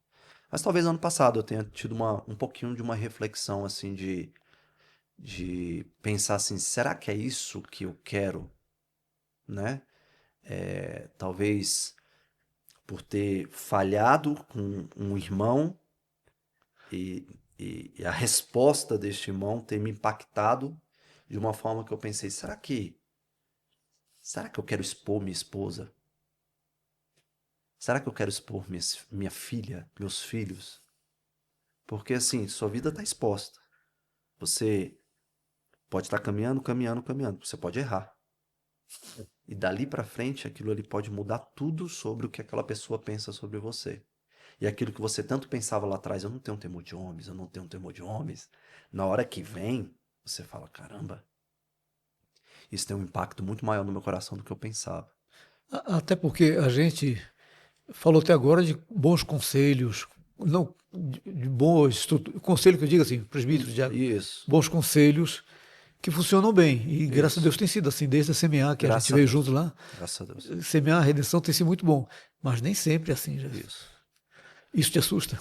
Me assusta, me assusta. Me assusta porque eu tô aqui falando o tempo todo, né, respondendo. Pode ser que eu vá em direção a uma determinada igreja com muitas convicções. Uhum, E eu encontre presbíteros que naquele momento da entrevista falem, é isso que eu quero. Só que na prática pode ser difícil para eles também. Isso tem um impacto muito grande e todo esse discurso que eu tô falando aqui agora seja só discurso. uhum, E na prática eu reaja como um indivíduo autoritativo também. Autoritativo não, autoritário. E eu quero impor minha visão, querer impor o que eu quero, porque eu estou lidando com um contraditório que eu nunca precisei lidar. uhum. Então isso me assusta, né? Muita coisa me assusta. Eu estava falando sobre conforto, porque é fácil você falar sobre o conforto dentro da realidade que você se encontra. Então, eu particularmente nunca passei fome, graças a Deus. Mas eu não sei se dependendo de um contexto pastoral, como é que eu lidaria, e eu não estou nem falando com passar fome, como Sim. é que eu lidaria com um contexto de uma cidade mais simples, de um contexto mais difícil. Embora eu tenha crescido num lugar em que não tinha asfalto, então eu vi o asfalto sendo colocado. Não, mas uma coisa é quando você tem uma dimensão da vida como criança. Seu Uhum, pai é que está trabalhando, sua mãe é que está trabalhando. No sim. final você só está vendo as coisas. Outra coisa é quando você é o esposo que está levando sua esposa e seus filhos para aquela situação, porque você está dizendo, eu estou fazendo isso por causa de Cristo. Mas até que ponto é por causa de Cristo? Até que ponto eu sustento por causa de Cristo, Uhum, né? Então, o que eu tenho mais medo, porque eu não acho que é um problema a gente discursar sobre reflexões. O que eu tenho mais medo é me deparar com a realidade das minhas reflexões e ver que eu não estava tão pronto como eu imaginei que eu estava. uhum. É fácil chegar aqui Sim. nessa sala com ar-condicionado, ter essa conversa muito agradável e responder tudo que eu estou respondendo. É refletido? É refletido. Eu Uhum, tenho uhum. convicção disso. Sim. Eu passei pelo processo. Mas muita coisa eu não experimentei na prática. Muita coisa. Então tudo isso me assusta. Mas o que me assusta mesmo é meu coração. Uhum, Porque eu sei que eu sou um pecador, eu sei que eu sou egoísta, eu sei que eu luto com tentações, e eu sei que eu posso usar um ministério para me proteger em relação aos meus próprios pecados. E fazer disso tudo uma cara pública muito legal, muito bonita. Funciona, todo mundo está vendo legal. E dentro do meu próprio coração, não funciona. Dentro do meu próprio lar não funciona. Então eu tenho medo de mim. Sim. Eu tenho medo do que eu sou capaz de fazer. Então tudo isso me assusta, João. É, uma vez, várias vezes, na verdade, eu já vi pastores que foram. Eu já vi, assim, para ser honesto, a maioria dos exemplos positivos. Eu falei, louvado seja Deus que o conselho dessa igreja está agindo dessa maneira. Mas eu vi em alguns momentos pastores que se dedicaram àquela igreja, às vezes por um curto espaço de tempo, às vezes não, por um bom espaço de tempo, e eles jubilaram, e o conselho falou, foi bom enquanto durou, um abraço, tchau, tá aí. Os caras ficam jogados em segundo plano. Isso me assusta. Eu não sou pastor, mas eu sou pai de pastor. E eu falo assim, gente, que cruel. Isso não cabe esse comportamento no cristão. Mas essas coisas acontecem. Assim como acontece, Jefferson, e aí eu queria que você falasse sobre isso, porque uma coisa, eu lembro quando o Mateus veio falar comigo, que queria ser pastor. Eu falei, filho, é maravilhoso, só posso dizer, louvado seja Deus. Sempre te preparei para isso. Não para ser necessariamente um pastor, mas para agir como tal. Sim. Mas você está vendo o pregar, aquelas coisas que o jovem olha, o pregar, o aconselhar, coisa linda. Mas você não está vendo, de repente, um pastor de outra igreja está de olho no teu emprego e fica puxando teu tapete no presbitério, no sínodo, em onde quer que seja, falando mal de você porque ele está de olho no seu cargo. Ou simplesmente porque quer te perturbar, te derrubar. Porque o meio é muito competitivo. Eu já vi coisas de pastores contra outros pastores que falam, gente, que é isso? Esse cara é pastor, como é que é? Ele não se toca, que não condiz com o que ele está pregando? Não, ele não se toca, porque o pecado cega a todos nós. Então, essa competição que existe faz parte desses medos que você tem? Você já viu muito disso? Porque você está mais fácil de ver do que eu que estou fora do É, conselho. dentro do meu contexto mais próximo, pela graça de Deus, não. Não, sim, a gente vê isso é muito claro. Não. Assim, porque eu tô sendo bem sincero. Mas, assim, de ouvir, porque acaba que no nosso contexto presbiteriano, a gente tem a nossa igreja local, tem o nosso presbitério, mas o nosso presbitério está vinculado com o sínodo e todo o contexto, né? Sim, já ouvi falar, né, sobre pastores de olho se oferecendo, Uhum, né? Eu acho que isso vem muito do ver o pastorado como uma profissão que oferece o meu sustento. Então, eu trabalhei 15 anos no mercado privado. Então, eu posso te falar, sim, eu vi isso. E não somente vi isso, eu participei disso, em alguma medida, né? Como alguém que tinha suas projeções, seja sofrendo dano ou sendo aquele que estava ali de olho no cargo de outra pessoa.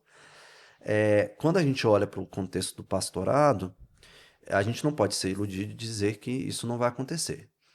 Um dos meus medos nessa sua pergunta a competitividade pode existir? Pode existir. Eu acho que o meu maior medo é eu alimentar a competitividade no meu coração. uhum, Porque você está na posição de quem sofre o dano, porque o outro quer o seu lugar, porque o outro te fala mal de você e tudo, ok. Não é legal sofrer o dano. Ninguém aqui tá sendo romântico. uhum. Mas se você tá na posição de quem sofre o dano, glória a Deus, porque Deus está cuidando de você e vai te direcionar. Agora, você tá na posição de quem, caramba, eu preciso falar mal do sermão daquele pastor, porque se eu falar mal do sermão daquele pastor, as pessoas, né, vão começar a ter um olhar mais crítico para o sermão dele, e quando eu pregar, elas vão ter a oportunidade de ver o verdadeiro sermão. Pode parecer que não seja por causa de tudo isso, mas você se torna um crítico pelo crítico e tá o tempo todo falando mal do sermão do outro pastor. Você tá falando mal do pastoreio. E eu acho que a principal tentação, sabe qual é, João? É quando a ovelha de outra igreja chega no gabinete. Fala, não, eu tô vindo pra cá porque eu quero ser transferido. Ah, por que você quer vir pra nossa igreja? É uma das perguntas que a gente faz na entrevista, né? Aí a pessoa começa a falar, porque na igreja que eu era, o meu pastor não me pastoreava. Eu tentava marcar com ele, não tinha gabinete. Na igreja que eu era, o pastor já não pregava mais a Bíblia do jeito que eu queria, tal. E aí você, né? Você fala. Aí você fala, então você tá vindo pra cá? Eu tô vindo pra cá porque o sermão de vocês é é bom demais. Vocês pregam a palavra e você até se posiciona. Legal. Vocês, dá pra ver que vocês pastoreiam. Olha só, você me recebeu no gabinete. Aí você fala, eu não vou falar mal daquele pastor. Você fala, é tão ruim, né, minha irmã? Quando os pastores não são fiéis, quando os pastores não fazem aquilo que deveriam fazer. A gente tem que orar mais. É tão ruim, né, minha irmã, quando a pregação não é boa. Percebe? Eu não estou falando do pastor daquela igreja que aquela ovelha está vindo. Mas eu estou criando um parâmetro falando, tá vendo? Eles são ruins, eu sou bom. Então isso é tentador. E eu acho que esse é um cuidado que a gente tem que ter, porque isso acontece no dia a dia da igreja. Sim. Às vezes, a ovelha, ela vira assim e fala, poxa, eu tinha tentado conversar com um pastor tal, e não deu, né? Ele não conseguiu. E agora eu estou te procurando porque eu vi que você está disponível. Eu vi que você estava querendo conversar. Parece nada, mas é alguma coisa. Aí você fala, meu irmão, o pastor realmente, eu vou conversar com ele porque ele está sendo negligente, mas eu tô aqui para te ouvir. Então, não é tão escancarado. Aham. Não é escancarado como a gente pensa. É sutil.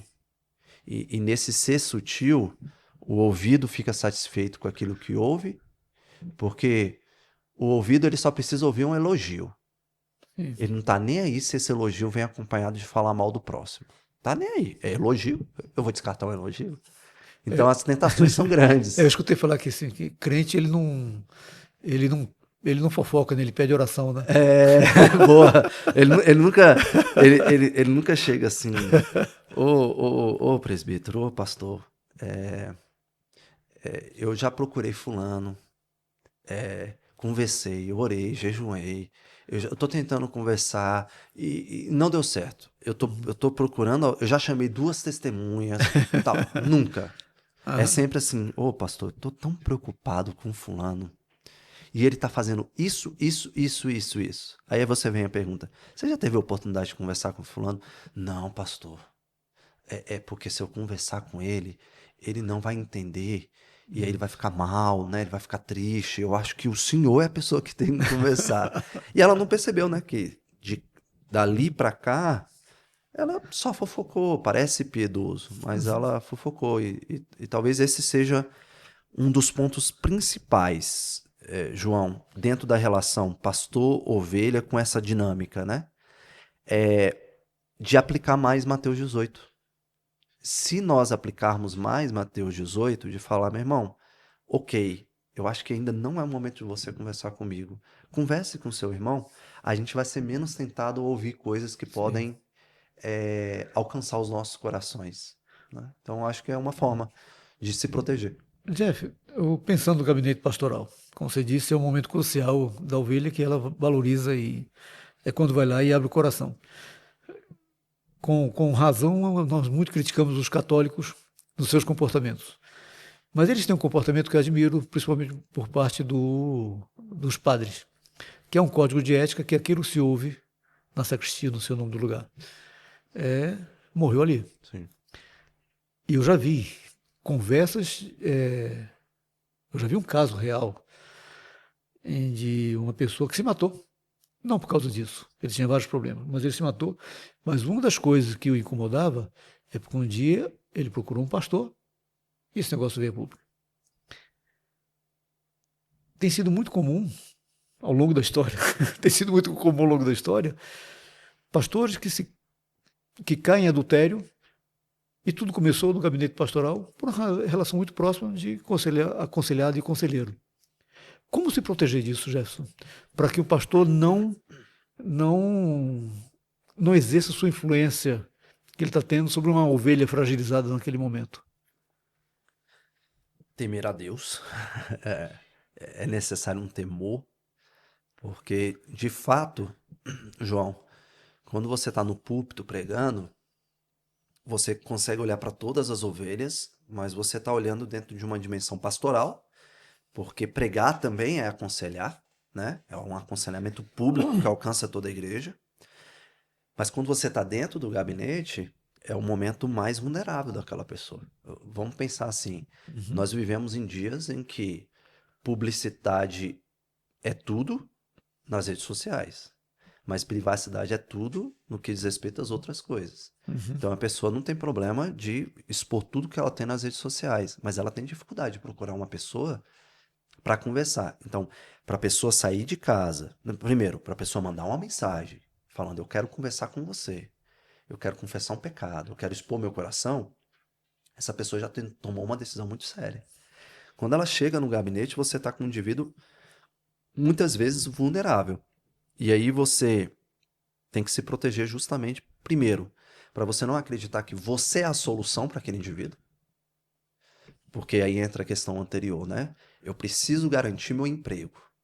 E para garantir o meu emprego, eu preciso criar um vínculo com essa pessoa, porque ela vai ser mais uma pessoa que vai ficar satisfeita com o que eu estou oferecendo para ela, e isso pode validar meu nome perante a igreja. Então, ali você tem que lembrar que o aconselhamento é bíblico, e a palavra de Deus, ela conforta e ela confronta. Então, você tem que se lembrar, aquela pessoa vulnerável que está ali, ela está ali para ouvir Deus falar por meio do texto sagrado, por meio da palavra. E você não pode ficar tentado de, às vezes, não dizer o que não tem que ser dito e, às vezes, esconder a palavra de Deus para falar o que você acha. Então, acho que esse é um primeiro aspecto. Não fazer com que a pessoa que foi ali para ouvir suas opiniões, mas sim para ouvir a palavra de Deus.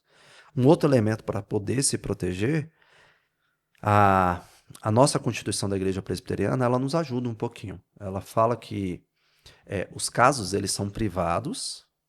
Isso quer dizer, o presbítero ele pode fazer o acompanhamento pastoral e ele não tem a necessidade de imediatamente compartilhar com o conselho. Ele pode olhar para aquele caso e falar: não, isso aqui eu posso acompanhar. Mas eu acho que algo que protege bem é você ser rápido e perceber quando você tem que levar para o conselho. Porque você pode ficar com aquela situação sozinho, tentando resolver aquela situação sozinho por muito tempo, e você já ter se perdido naquele assunto de tal maneira que quando estoura, já era. E se você tivesse se antecipado, o conselho já poderia estar te ajudando com aquela questão. E às vezes o conselho nem precisa entrar naquela questão, mas o conselho está sabendo. E o conselho já começa a fazer o quê? Orar. Então isso protege bastante. Eu acho que outro elemento que protege bastante são elementos, porque você falou, né, sobre adultério. Elementos operacionais mesmo do dia a dia, né? Os nossos gabinetes hoje, eles têm câmera, não câmera com áudio. Então a câmera não grava o que está sendo dito ali, mas tem câmera. Aquelas câmeras, elas não têm acesso a todas as pessoas que têm acesso ao sistema de câmeras. Por quê? Porque um diácono ou um outro irmão poderia entrar e ficar olhando quem está lá no gabinete. Sim. Mas alguns do conselho têm acesso àquelas câmeras e é tudo gravado. Então você tem um elemento de segurança. Às vezes você precisa fazer um gabinete com uma mulher sozinha. De preferência, faça no gabinete, dentro daquele ambiente de proteção que você tem, que é um ambiente um pouquinho mais seguro, assim a gente pode dizer, né? Eu, particularmente, tento evitar muito questões de ambiente público, né? Porque o ambiente público ele pode te ajudar, Mas porque para ele quem não também, sabe o que está para quem não sabe o acontecendo, que está acontecendo, ele pode falar: olha, mas eu conheço aquele cara, ele não é casado, ele sim. está tendo uma conversa sozinho com uma moça e ele não vai saber que aquela moça. Pode acontecer, às vezes é necessário de fato, porque não dá. Às vezes você tem que ir no trabalho da pessoa para poder ter essa conversa. Mas é você sempre estar pensando assim: é ovelha do Senhor, eu sou pastor do Senhor na vida dessa pessoa. Mas eu não preciso ter medo de criar elementos de proteção, porque eu acho que eu vou ofender essa pessoa. Então eu acho que é interessante, ou como a gente faz lá, a gente compartilha, né, os agendamentos, principalmente os docentes, no gabinete. Então, eu, como secretário pastoral, eu sei que o pastor naquele horário está com tal pessoa. Então é público, né, uma informação que não é tão privada. No caso com a esposa, eu gosto de informar para Carol, né, quando eu vou ter um aconselhamento com minha irmã, falo: ó, tal horário, tal dia eu vou ter uma conversa com minha irmã. Então, não preciso esconder, né? Claro. Ela está sabendo. Porque eu não estou compartilhando o que eu conversei com aquela irmã. Eu só estou falando, eu estou tendo uma conversa com essa pessoa. Então, eu acho que não é tão simples a resposta, porque a gente tem que olhar para o próprio coração. É. E aí, quando você olha para o próprio coração, você tem os espaços que você vai criando. E aí você fica tentado, e aí você pega o exemplo, né, como você citou, de vários pastores que adulteraram, porque ele viu uma oportunidade de uma mulher vulnerável. É. E aí ele falou, eu posso conquistá-la. Então, alguma coisa aconteceu do eu posso pastoreá-la pro eu posso conquistá-la. Sim. Ele saiu de um campo e foi para outro. Ali ele já cedeu alguma coisa no coração dele, a tentação, a concupiscência dos olhos, né, a desejos carnais.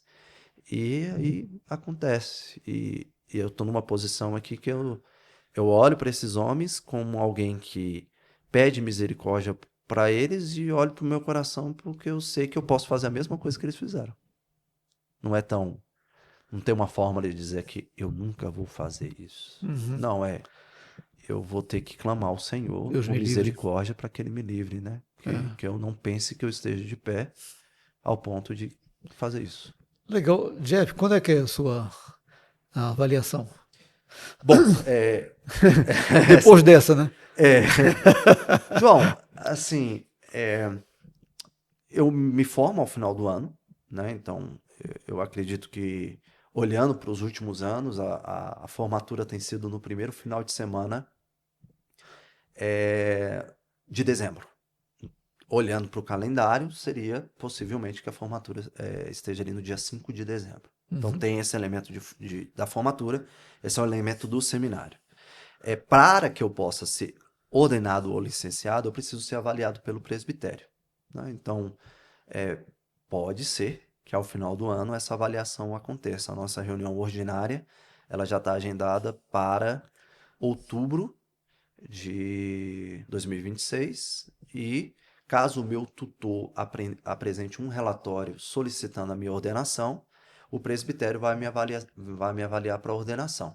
Caso o meu tutor solicite licenciatura, o presbitério vai me avaliar para a licenciatura. A licenciatura seria algo como um estágio, né? Você não é um oficial ordenado, mas você já tem algumas atividades pastorais para avaliação. Então, eu não posso ter clareza sobre isso, porque eu sou presbítero ainda, né? Então, eu não poderia tomar essa decisão por mim. Sim. E eu preciso também da avaliação do presbitério. Se você falar sobre o desejo do Jefferson, né? Eu teria muita vontade, e a gente está tentando articular com o reverendo Mateus, né? Quem é o seu tutor? É o reverendo Mateus. Ah, tá. Né? Ah, Então, ele é o meu tutor. Eu gostaria muito, né? Existe uma possibilidade do Mateus voltar no final do ano aqui, para algumas coisas, né? Entre elas, aniversário da nossa igreja, que vai para fazer 10 anos, né? Seria muito honroso e legal ter o reverendo Mateus aqui. Algumas outras demandas particulares, e uma delas seria o meu desejo de que ele participasse da minha ordenação, né? O Mateus é um amigo. Eu tenho caminhado com o Mateus desde 2014, foi quando eu conheci.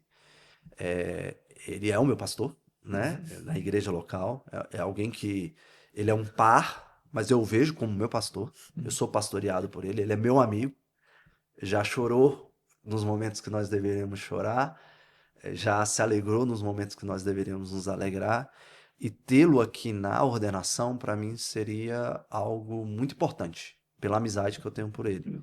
E isso daria muito certo se fosse no dia 6 de dezembro, que é o aniversário da igreja, que seria o final de semana que ele estaria aqui. Então, esse é o desejo do meu coração, ter essa oportunidade. Mas eu me submeto à soberania de Deus e eu me submeto aos meus pares do presbitério, que vão avaliar se isso é adequado ou não. Se eles acham que é legal. Eu tenho, cara, já que a gente está tendo um papo tão fã com o Jeff, eu tenho que confessar uma coisa. Eu tenho uma admiração especial por você, desde que te conheci, que eu tive como diácono. Você está com quantos anos hoje? Hoje eu tô com 34, faço 35 em abril. Eu estou com 64, então um pouquinho mais que você. Mas desde que eu te vi, depois como presbítero, e eu acho que tem uma coisa que você precisa mudar, cara. Não faz menor sentido você ser vascaíno. Cara, não dá, irmão. Não, tem que ser vir pro lado negro da força. Rubro-negro da força. Jeff, pensando assim, agora fazendo um exercício de futurologia, e essa é a última pergunta que eu faço para você. Daqui a, sei lá, vou botar aí mais, 40 anos, você estaria com 80 e... quase 90 anos. 74. 74. Tu botar 50 anos. já um velhinho, pastor velhinho. O que você gostaria que as pessoas tivessem vontade de escrever na sua lápide? Ou se você tivesse a chance de, dentro do túmulo, ler que as pessoas escreveram para você? Você como pastor, o que você gostaria que as pessoas escrevessem ali? Servo bom e fiel. Acho que isso seria suficiente. Né? Uhum. Olhar para trás e perceber que eu servi ao Senhor, porque o meu Senhor, Deus se tornou homem e lavou pés fedorentos com a humildade de um servo. Então, pensar que eu fui chamado para servir como meu Senhor e ser fiel, e eu não digo uma fidelidade como alguém que não pecou ao longo dessa caminhada, mas fiel naquilo que Deus me chamou para fazer, eu ficaria muito feliz. Porque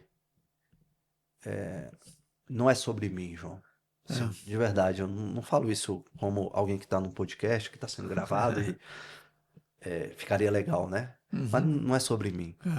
Se Deus virasse pro Jefferson e falasse assim, Jefferson, você terminou o seminário e eu não quero que você seja ordenado, eu não quero que você seja pastor.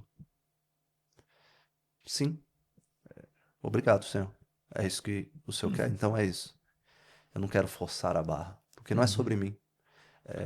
Embora Deus use instrumentos, porque Ele quer usar instrumentos, o evangelho não precisa do Jefferson para avançar. A redenção não precisa do Jefferson como pastor. A igreja, que eu vou estar daqui 10 anos, se Deus permitir, não tem essa necessidade. Deus está fazendo. Então, se nisso eu for um servo bom e se eu for fiel, para mim eu já estou extremamente feliz e satisfeito. Amém, que assim seja. Amém. Que Deus guarde os nossos corações. Bom, você disse que você não tem mídias sociais. Se alguém quiser te achar onde? No WhatsApp. tem meu número lá no boletim da igreja. Então, ou seja, Igreja Presbiteriana da Redenção. Igreja Presbiteriana da Redenção é o melhor caminho. Jeff, muito obrigado, muito obrigado. Deus te abençoe. João, eu que agradeço. Há uma certa ansiedade da igreja por ver esse dia, que a gente viu desde o início, né? Amém. Assim, já no presbítero, agora se preparando para o sagrado ministério. Que Deus te abençoe, te ilumine e seja realmente seu alvo maior. Amém. Que não é um alvo só, não é um alvo só para quem é um pastor, para todos nós. Para né? todos nós. Eu agradeço. Eu tenho um carinho enorme por você, pela Hanusa. Vê-lo também como ovelha e ter a oportunidade de caminhar ao seu lado tem sido muito gratificante, né? E só para abrir aqui, eu já fui flamenguista. Até os 7 anos de idade. E aí, meu pai foi muito sábio e abriu os meus olhos para virar vascaíno. Então, Deus tem cuidado, né? Todos os detalhes. O último jogo foi um jogo assim... Um chute do Vasco e 36 do Flamengo. Foi um jogo de igual para igual. Foi de igual para igual. eu não vou negar a superioridade do Flamengo, mas ser vascaíno me faz mais humilde. Eu entendo. Muito obrigado, João, de verdade. Eu te agradeço de coração. Querido, espero que você tenha ficado conosco até agora. Puxa, é tão importante a gente falar desse tema, porque os dias são maus e os desafios são grandes, mas não só para quem é pastor. Permanecer firme no Senhor é um desafio para todos nós. Para aqueles que estão em lugar de destaque e para aqueles que acham que não estão em lugar de destaque. Porque todo crente sempre está em lugar de destaque porque ele reflete a luz, deve refletir a luz do Senhor. Então, que o Senhor o abençoe, Deus te abençoe e, quem sabe, você que está me olhando, não começa a pensar com mais carinho, se dedicar com mais seriedade até a vida pastoral, mas como líder de igreja, líder de departamento, mas não desse envolvimento com a sua igreja. O exercício do pastorado é apenas mais uma das funções que Deus usa no meio do seu povo. E que seja assim na sua vida. Então você já sabe, tem 2 dedinhos, como você curte, compartilha, se você gostou. Se você não gostou, você manda para os seus inimigos. Deus te abençoe, até o próximo podcast, se o Senhor assim permitir. Tchau, tchau.